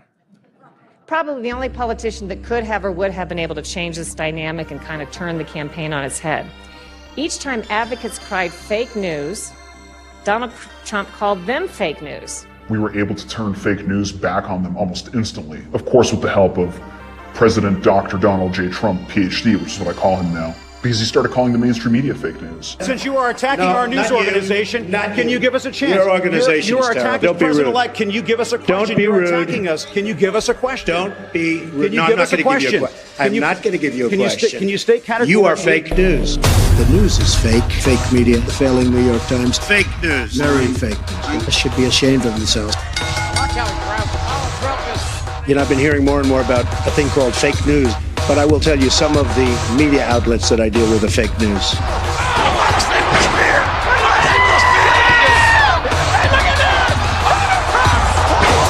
And so as soon as they introduced the idea that news could be fake, it was turned against them almost immediately. The official presidential tweet is an old wrestling video takedown with businessman Trump, doctored with the CNN logo covering the face of his victim. When Trump posted the CNN wrestling meme, it was absolutely hilarious. It was great. Memes are funny. You know, there's really no other way to put it. Memes are fucking hilarious. Anonymous internet memes are, for a lot of people, the only way to get exposed to the truth. And the reason people are anonymous and why it's so powerful is because if you're not anonymous and you don't have a fuck you money, basically, the media is going to come after you like they came after the guy who posted the CNN wrestling meme that Donald Trump tweeted. Did you see this Trump thing, the CNN thing? CNN tracked down the dude who posted the Trump wrestling video. They threatened to dox this kid. CNN said they wouldn't publish the guy's name because he had already apologized, and also because he promised he wouldn't do it again. But then CNN adds they reserve the right to publish his identity should any of that change. Apparently the guy posted some pretty bad stuff in the past, but come on, CNN, you're starting to creep us out. I don't think they have a choice except to step it up, because we're really in an existential battle for the meaning of free speech and for the meaning of truth. People have gotten a very, very skewed line of free speech today, a skewed definition. They think that free speech and hate speech are two different things, which it's absolutely not. Hate speech is free speech. It's the ability to express yourself whether someone finds it hateful or not. My position is very simple. There are just three genders. There's man, woman, and retarded. You should be allowed to say the most offensive things on earth in free speech. This young man is retarded. America's first man. One self-proclaimed internet troll, Milo Yiannopoulos, tells us he's unapologetic and proud, even after being banned from Twitter for his infamous online taunting of Ghostbusters star Leslie Jones. In the Twitter storm that happened, you called her a dude. I said it's a good job there's a hot black dude in the movie. She looks like a man. I am entitled to say that I think a celebrity looks weird. I feel like things are going even more and more to each extreme. Milo was touring the country for a bit, and every place he went, there was period blood being thrown. There was girls screaming outside, smashing garbage cans on the ground. There were people trying to punch him on stage, and then eventually liberals just took it to a whole new extreme. And that was at Berkeley.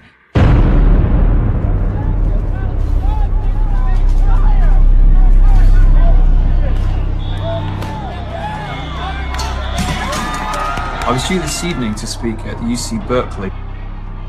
I'm just sitting in a hotel room stunned that hundreds of people were throwing rocks, throwing goodness knows what else at the building, throwing fireworks at the police, because they're so threatened by the idea that a conservative speaker might be persuasive and interesting and funny. They just have to shut it down at all costs.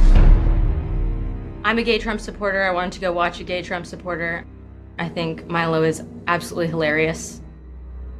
We met up at a coffee shop across the street from Berkeley, and I was just waiting for my friends to trickle in, and it was just all these Antifa people were already there. So they're already kind of flirting with the idea of violence. So Antifa was a group that was started in the early 1900s in Germany, obviously as an anti-fascist group, but they were the violent, militant wing of the Communist Party in Germany.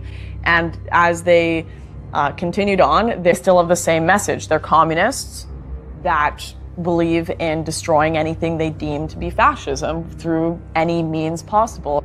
They're screaming, hey fascist, hey Nazi. I forget the particular slogans that they're all chanting in unison.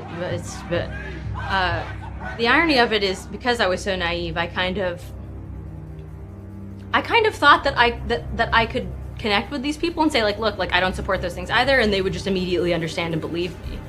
But you know, symbols are more powerful than words sometimes, and you're wearing the wrong piece of clothing, and it's just not going to do. And props to them for the ones who are doing it non-violently, but I think that's a very rare thing indeed, so thank you. Are you surprised, ma'am? And then 2 minutes after that, bear-maced again, like beat with flagpoles. My friend got put in the hospital, and that actually didn't air anywhere.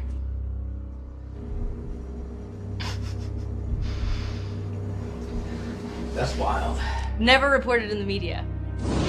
I've been wanting to have this conversation because this has been a big issue about free speech on campus and conservative voices being heard. But Mr. Reich, my first question to you is the violence that we saw, this violence we saw at Berkeley, we had it live here on CNN last night, it ultimately it plays right into the hands of a right-wing white supremacist, someone like Milo Yiannopoulos. Like I told the newswoman over there that, like, specifically it was their narrative, they were a part of this, it was their narrative that was causing the violence on the left. This is not to remove personal responsibility from the actual people that do the violence, but they pretend to be objective, and that's the part. And they implant these ideas in your head, and they'll say things like, well, some people call these people white nationalists. Do they ask any of the people there? No. because that would actually be real journalism. The real problem is this name calling because, you know, as grateful as I am to be on the show and I like the attention, the real people that I want to hear from are, you know, the guys who run CNN, who are legitimizing ordinary conservatives being called white supremacists, anti-Semites, racist, sexist when they're not. There's an inevitable, obvious consequence. The things that had been said about Donald Trump led to extreme violence. In Donald Trump's America, everyone is speculating as to who should be the most afraid. Black people, Latinos. We grapple every day with what it means to have a president stained by racism. You voted Trump! You voted Trump! I'm just going to be honest. We think there might be a Nazi in the White House. He is a bigot. He is a racist. He is a misogynist. The president's crude and arguably racist remarks. The president has racist views. I'm a Bernie supporter. They attacked me. Who did? They thought I was a Trump supporter. I wasn't. Tens of millions of people voted for him after he showed his cards for years. But are you suggesting that they're racist or they're... Yes. That is pure racism. And the president is cynically using that racism to appeal to his base. If everyone is a white supremacist, what does that even mean anymore? You know, you're just going to accuse anyone who disagrees with you? I have people who tell me that I'm a Nazi sympathizer for being friends with Trump supporters, or that I'm a racist, and I'm actually a mixed race person, right? It's like nuance has gone out the window and none of it matters anymore. Say you worked in a loony bin, and there was this one guy going, the Khmer Rouge are coming! The Khmer Rouge are coming! Pol Pot is upstairs! The Khmer Rouge are going to invade here! We got to stop the communists in Cambodia! And you go, all right, Mr. McGillicuddy, that's okay. And you'd lead him to his room, and you go, he was bitching about the Khmer Rouge again. That's the way the media is with Nazis. They see Nazis in their soup. They're everywhere. Now we have Nazi panic, where even if you're a girl, they'll hit you. It doesn't really matter. That's what the media does. There has been far more violence by Antifa against people they don't agree with, especially Trump supporters, than there has been violence by Trump supporters. But the media covers up violence by Antifa. I've reported from the White House several times, and on one visit, after the White House press briefing had concluded, I looked over at the assembled journalists and I said, why will nobody here cover the violence against Trump supporters? And why won't you demand that leaders of the Democrats disavow the violence from Antifa the way you demanded Trump disavow violence from his supporters? This is being completely covered up. They laughed at me. They thought that I would care, but their laughter actually proved what I wanted to prove. I wanted them to laugh at me, because then I could show people, hey, this is what the media is all about. They laugh at violence against people if they don't like you. It's also not surprising that the right, in a sense, retaliated, came back out, held more events to counter this use of violence by Antifa. We saw the rise of the base stick man. You know, there's a video of him cracking a stick over this Antifa member's head. And right then I'm like, Antifa is going to double down and they're going to go nuts. And that's where we saw Antifa throwing explosives into the crowd. M80! Somebody from the Antifa side just threw an M80 into the crowd. We heard a guy got stabbed in the chest. The bike lock basher, Eric Clanton, hit 7 people over the head with a bike lock. If you were to ask me, I'd say that was an attempt to murder. I guess, you know, it's sadly predictable. That's the scary thing, you know, and it looks like things are going to escalate because nobody's going to back down. And this is just the beginning. Just the beginning, dude. We're going to go to every liberal stronghold, every city, fucking Portland, Detroit, all you cocksuckers in fucking Boston, watch out. We're coming for you. The area for rational discussion, as that disappears more, I think more people are going to be radicalized to both extremes and think violence is an acceptable way of protesting their distaste for other people's opinions.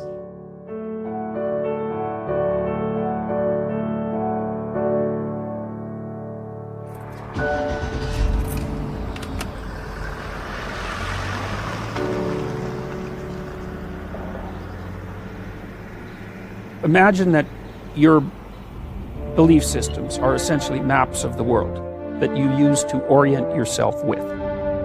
News informs you. If it's real news, it updates your map.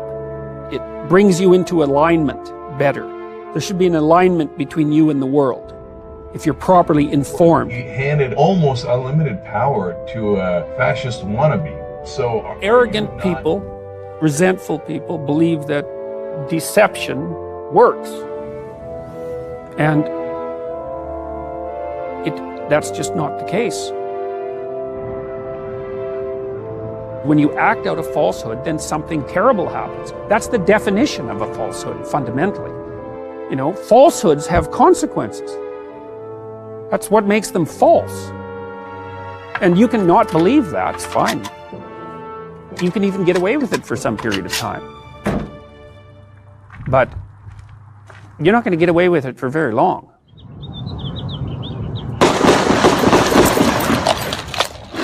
The latest developments in the shooting of a Republican congressman and others at a baseball practice outside of Washington. Congressman Steve Scalise has been shot. Apparently deliberately targeting the GOP.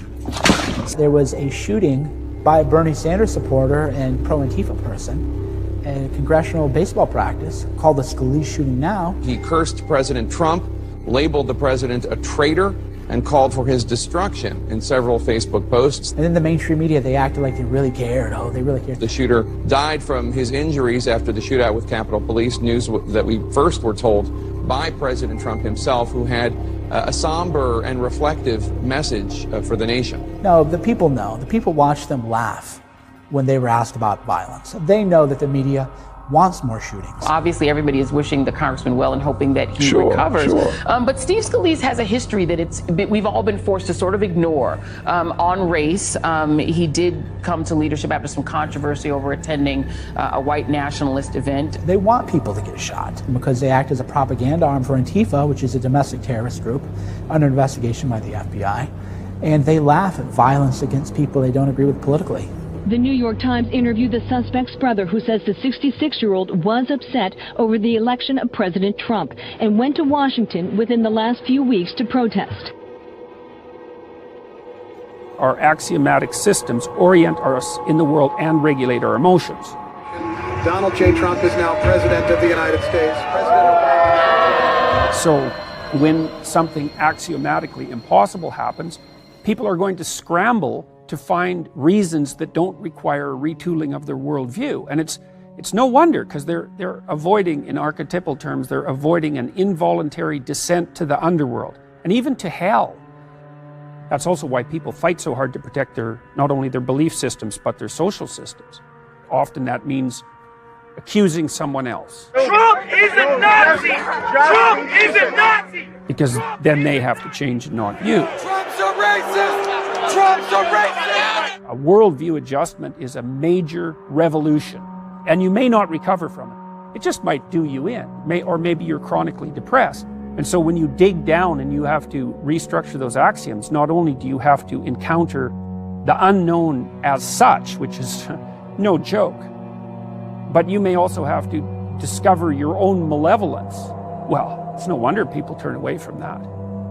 It's not surprising at all, and everyone is like that. I mean, this is why I'm no fan of ideologies, generally speaking, because they place a mask of virtue over a dark set of motivations. And then you can tolerate looking at yourself in the mirror. Well, there's plenty of motivation to falsify, but it's a bad idea. You live out the falsifications, and the world hits you. We begin with breaking news from Charlottesville, Virginia, where 2 people have been injured in an altercation with protesters who are out in force over the planned removal of a Confederate statue. Watch this. So my opinion of the race baiting that's going on, and my opinion of the portrayal of the social strife and the neo-Nazis and et cetera, is another example of a business model by the mainstream cable news networks and media to try to create an environment of discontent. What happened over the weekend in Charlottesville, Virginia was just disgusting. I was watching the news like everyone else. And you're seeing Nazi flags and torches and white supremacists. Hate no longer hides behind hoods. And I was sick to my stomach. And by the way, I have nothing but disdain for Nazis. Is this guy wearing a Hitler shirt? Yes, he is. I think the whole Charlottesville thing, I think you have to have a zero tolerance policy on Nazis. But I think that there are a very, very small portion of the population. And if this was the 1960s, 70s, or 80s, objectively, they wouldn't be worthy enough of the news standing that they're getting right now. I think that the media will gin up controversy, take things and blow them out of proportion to gin up ratings. It glues people. It's addictive. Of course, everyone today is talking about the latest events that just unfolded in Charlottesville, Virginia. Today, we have a very special guest who is there on the ground. Basically, there was all of the Unite the Right type people in the area that they were sort of designated to be in. And police mostly had a hands-off approach. They had set up barricades between that and then the outside protesters who were basically supposed to stay outside of the park. The problem is that, of course, the right-wingers have to walk through those protesters in order to get into the park. And so most of the violence occurred kind of at that peripheral. As we've seen from other events like in Berkeley, where there was police and they left the scene and let these two sides fight each other. Hey, how come you guys are hanging back?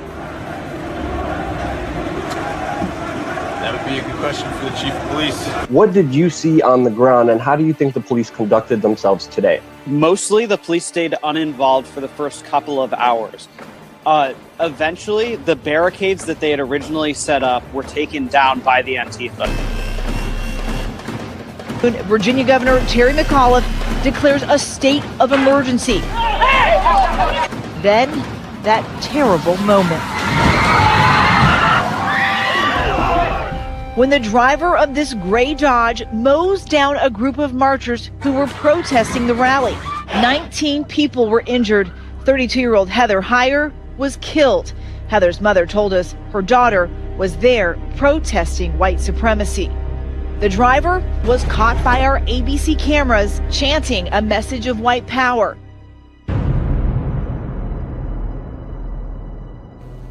And we're back. Mike Cernovich, GorillaMindset.com with a dimly lit periscope, and I think I need to fix my hair. We now have in America neo-Nazi terrorists. I wish it weren't otherwise, but when you're driving a car into a crowd of people after attending a neo-Nazi event, then you have to call it on both ways, right? In a press conference this afternoon, when asked about the events in Charlottesville, Trump had this to say. I think there's blame on both sides. All right, it's just like D-Day. Remember, D-Day, two sides, allies and the Nazis. There was a lot of violence on both sides, okay? But how can you talk about the terrorism of the neo-Nazis on the right, but then look the other way when the alt-left is committing terrorism? One is a Nazi white supremacist group. The other is a protest group protesting a political and a racist movement. Maybe their tactics weren't exactly right. Don Lemon goes, well, you know, the alt-left, Antifa, maybe they have some bad tactics, and they're whitewashing this. What about the alt-left that came charging at the, as you say, the alt-right? Do they have any semblance of guilt? First of all, sir, the opposite of alt-right isn't the alt-left. It's the not Nazis. But that's just me. I think you got it. No, I don't know. I think you got it. No. Let's be fair, John. I think you got it. You gotta be fair, John. No, that's pretty fair. It's time for the left to actually take a stand. 99.999% of the right is against the neo-Nazis. 99.999% of the left is against the alt-left terrorism, but if you're a liberal, it's time to start calling this stuff out. Thanks for watching. Mike Cernovich. I'll be back soon. We'll talk more. My life is in danger every day because the media has falsely claimed that I'm alt-right, when I'm clearly not. Red Rover, censor a big shoulder. I'm not part of that. You want a red pill? How about a lead pill? The alt-right may have started out as something different a year ago or 2 years ago. It may have been about just an alternative to mainstream Republicans, but it has clearly morphed into ultimately an anti-Jewish, anti-everybody, hate-filled movement. So I've said, hey, you guys have free speech rights. I've said the alt-right has free speech rights to go give their talks on public grounds. But I've said if your movement is based on hate, I completely want nothing to do with it. And I said if you want to throw Nazi salutes, I don't want anything to do with you. Don't come to my event. Stay far, far away from me. The media, though, they call me alt-right to this day. For People who vote for Donald Trump to get lumped in with white supremacists and extremists, it's true in a lot of regards, because you have the KKK who are marching the morning after Trump won the election. You have alt-right groups and groups that call themselves hate groups that are holding up Trump signs at their rallies. There were Trump signs in Charlottesville, right? Living in America as a black man, I'm constantly traumatized. I'm traumatized by the statistics that I see. I'm traumatized by what I watch on the news when black people are choked to death. I'm traumatized by what I see on social media, black men being shot in front of their families by the police and nothing happening, black men with full carry weapons permits. I'm traumatized. Where's the help for my trauma? Who's addressing my needs psychologically? These are things we don't look at.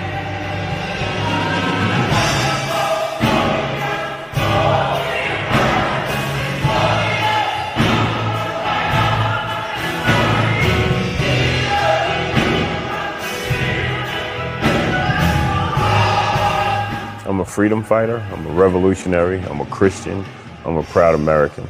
Although people won't admit to it, America is a very racist place. It was founded on racial practices, and these practices still exist today. Maybe to the extent that not to the extent that they were before, but these racist practices still exist. And if you are a Christian, if you are American, you can look at the facts and say, yes, this is true.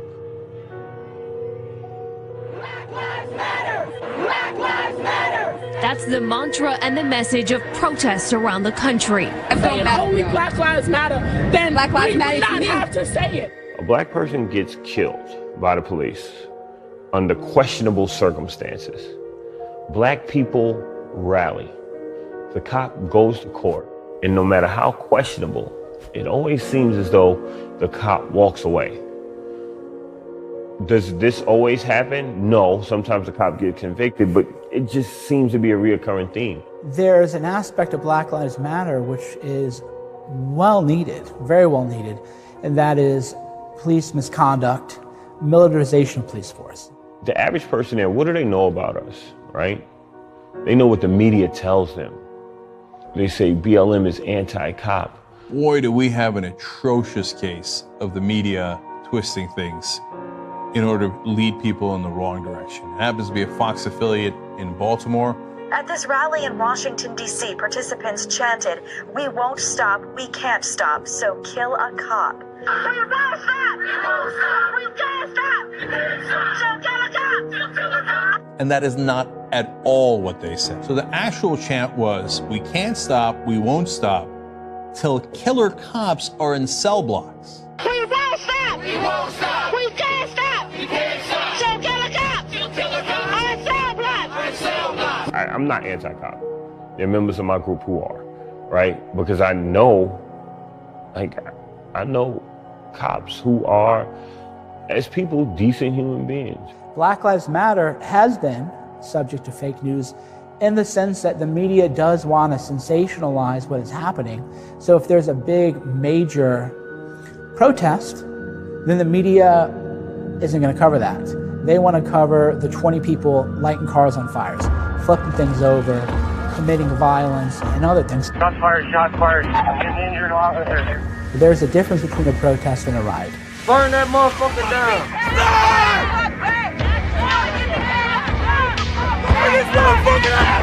Burn this bitch down! So in that regard, a lot of people associated with Black Lives Matter have been discredited. But on the other hand, there was a journalist, a Korean-American journalist, Tim Pool, who went to cover the protests, which then turned out to be riots in, I believe, Milwaukee. One of the first things we hear is the crowd getting angry and saying, what are these white people doing here? Fuck white people suck. And it culminated with an 18-year-old white kid being shot in the neck yesterday, so. That's a problem, and that's a conversation that needs to be had.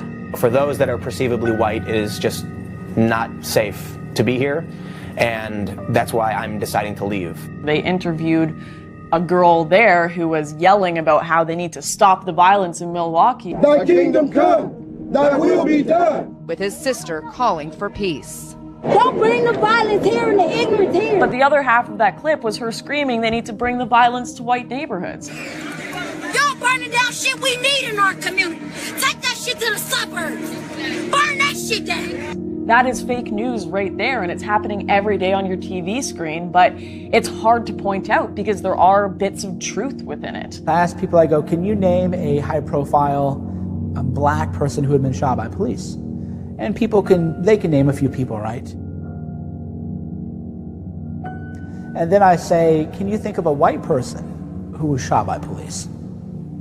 No.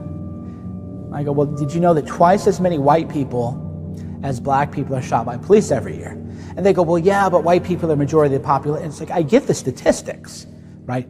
But if twice as many white people are shot as black people, and you can't name a single white person shot by police, what does that say about the media's coverage, right? The first thing you hear when a cop kills someone of color is their criminal history. If they're an alcoholic, they were a woman beater, they were, who knows? When a black person is killed, they're villainized, right? And when a white person is killed, they are victimized. Villainized, victimized. And that's no one else but the media. You hear the inverse situation of complaints against the media in terms of interracial crimes, like, for instance, the Dylan Roof shooting in Charleston, and then there was the shooting in Tennessee that was like a black man shot up a church.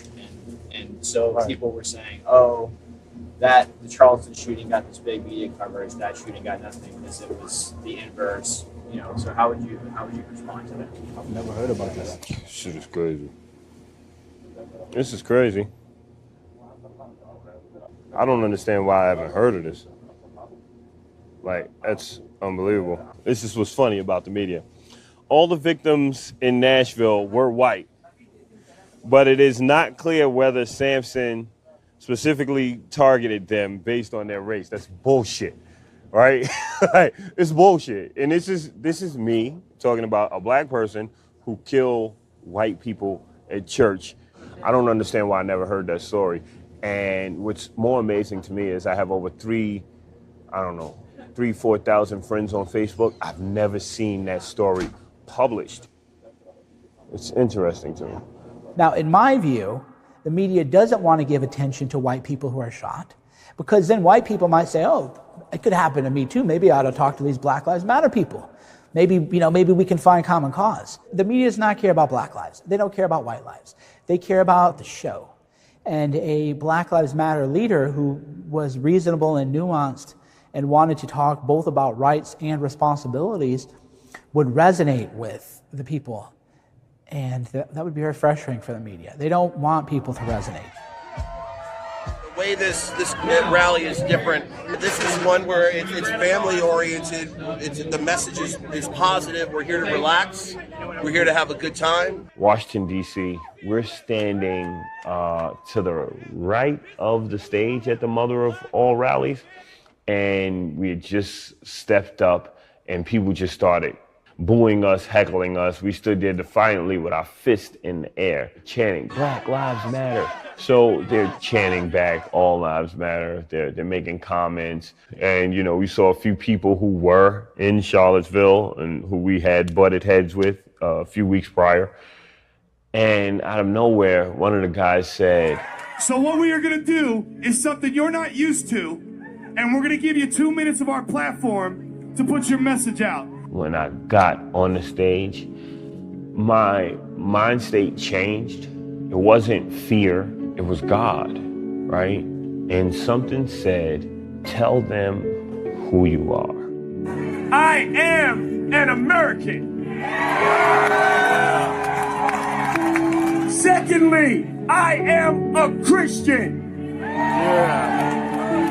The reason why we fight is to draw attention to issues and to fix it. We are not anti-cop. We are anti-bad cop. We don't want handouts. We don't want anything to show us. We want our God-given right to freedom, liberty, and the pursuit of happiness. USA!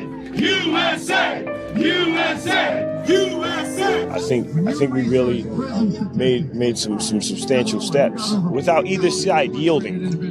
Here I went from being their enemy to someone they want to take pictures with their children, and that's the power of communication. Why doesn't the media tell us this story? Why? Because people like you and I will sit down and say, let's figure this out. And guess what? It disrupts the establishment. No. The media is never going to give that guy a platform. They want to give a platform to people that look monstrous, because then you keep everybody divided, you keep everybody paranoid, you keep everybody hysterical. That is the problem right now with America, is the bubble. You click away and you unfollow, you separate yourself from people with contradicting views, and then you end up with this sort of snowball of your own narrative. Your narrative should be something like, I'm constantly trying to go beyond the truth that I already hold. Because the truth that you already hold is not enough. You need to know more than you know. If you think about what the news is, what you see in a newspaper or on TV, it's a small fraction of reality, right? There's all the things that have happened. There's all the things that they know about. There's all the things that they decided to write about. There's the things that they decided to write about that you saw, right? And it goes down and down until you're at that individual article. And so you think that when you're reading the news that you're being informed, that you're educating yourself, that you're seeing how the world is, but you're seeing such a tiny fraction of the world. And so you could argue that in a way the media is designed not to inform you, but to keep you uninformed. And that's really scary, that the bubble that we all live in, that has no real higher obligation anymore to this sort of philosophical idea of truth, is a scary thing. We can't even agree on reality anymore.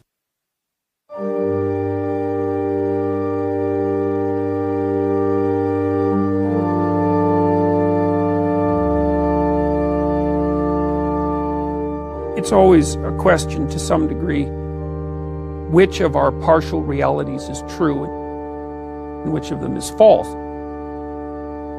There's a world that exists beyond our comprehension of it, and so you have to lay a structure on it in order to simplify it.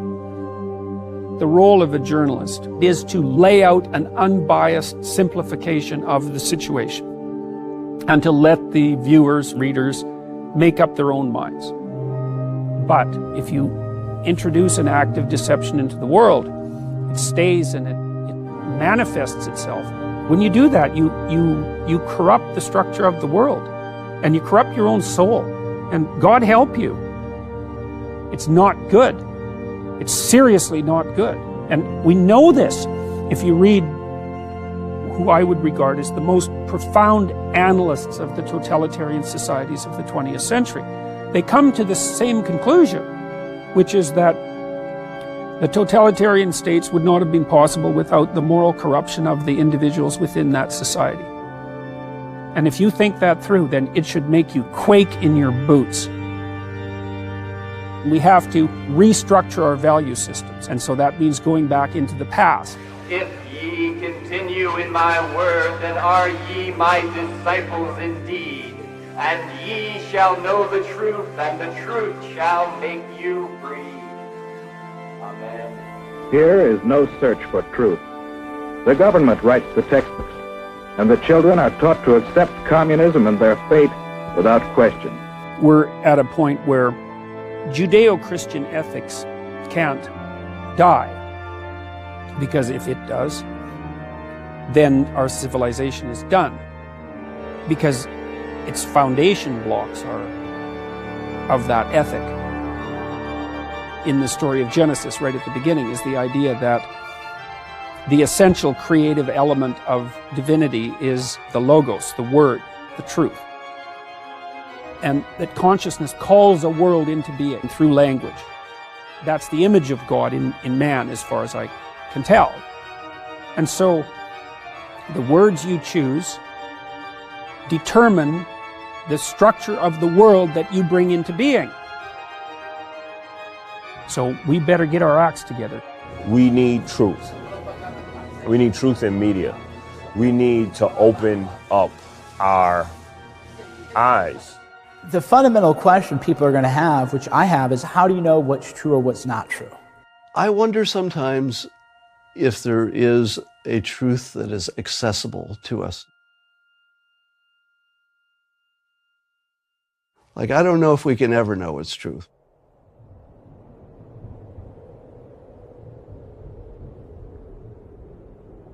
Plato's allegory of the cave is one of philosophy's oldest stories and one of its best. In the story, there are people who have lived their whole lives chained in a cave, and they're forced to look at the wall. Now, behind them is a fire, and in front of the fire are various shapes, people, animals, trees. And they see, against the flickering firelight of the cave wall, these shapes, and they think that they're looking at reality. But one day, one of the men breaks his chains, and he turns his head for the first time in his life, and he looks, and he sees the shapes, and he sees the fire itself. And it's startling, and he thinks, that is real. Now I have seen what is real. Before, I only saw the flickering shadows. Now I see what is real.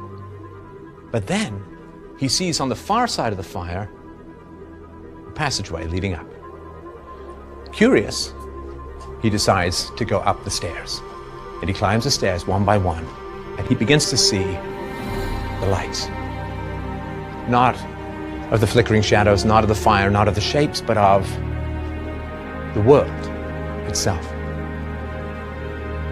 And he sees the world for what it is. He sees the actual trees, not the shadows of trees, not the models of trees, the actual trees. He sees the sky, he sees the sun.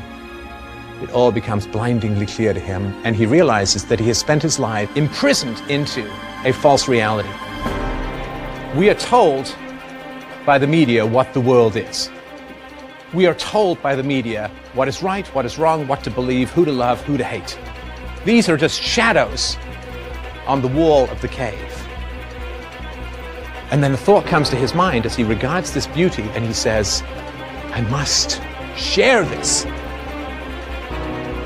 with the people below, with my friends, my companions, my compatriots chained in the cave.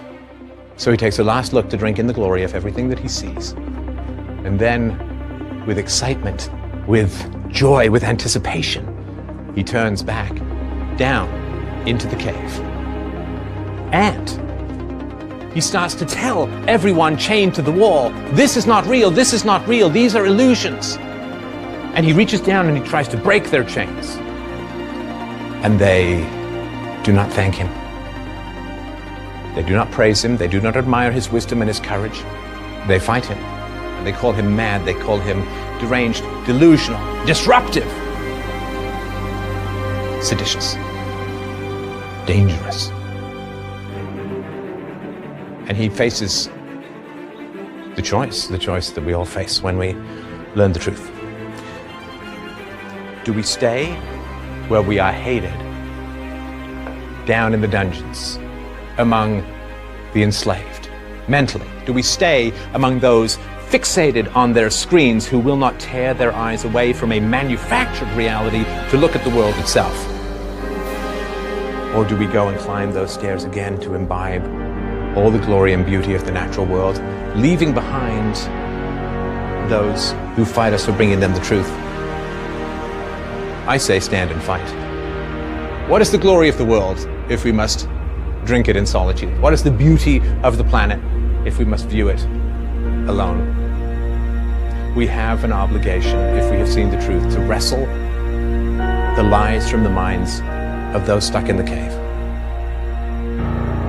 The cave is the manufactured reality of those who would control us by controlling what we think.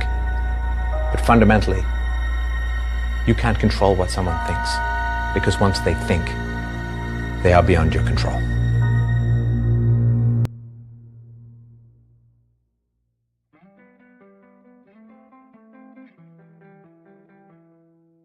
Look at the hell that's been brewing, as they cry you cheat and you steal, preaching from one of your limos, you struggle just paying their bills. You know you're high and you're mighty, it's the best if we all whittle down for fortune and power and devious deeds. Winners are chosen, you still won't concede. Final fight for what you believe. If it's anything Well, there's proof in the battlefield. You suck profits from all that I killed, but we've got our faith back. And we're tired of messing around. We're tired of losing our feet on the ground. So tired we're taking you down and strip you away from that media crown. I know you'll keep selling us fear. Don't you forget that your ending is near. And you know, no matter what you say, your hoax is on display.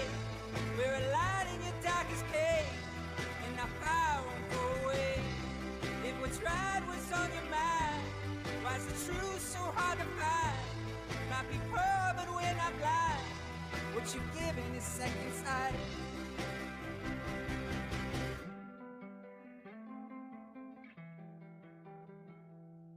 Look at your tiny retraction. You've already gotten the views. Those methods that keep us divided. How else would you spread your fake news? Shilling your way through a story while calling them scoops on the air. We pray for our youth, but why would you care? We're searching for honor in all our despair. Rather be famous, pretend like you're there, and it's never fair. So we've leveled the playing fields. You'll keep pushing till someone gets killed, but we've got our strength back. We're tired of messing around. We're tired of losing our men to the ground. We're tired of screaming out loud. We're tired of living our lives in the cloud. Go on and sell us your fear, but look how we bask in our enemies' tears. As we're told to shut up and let you play with our hearts in a twisted game, while your lies all stay the same, and we call you by your name. As your hoax is on the run, and you're like the sinking sun, don't be sure, just take the plunge, and let thy will be done. Sing, let thy will be done, before the war is won. And when the war is won, only then the end will come.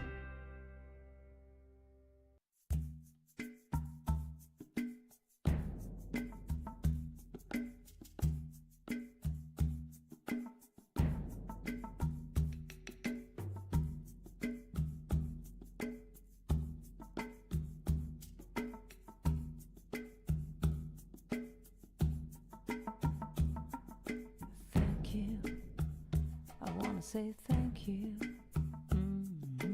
thank you, thank you, 'cause I'm so grateful, so grateful.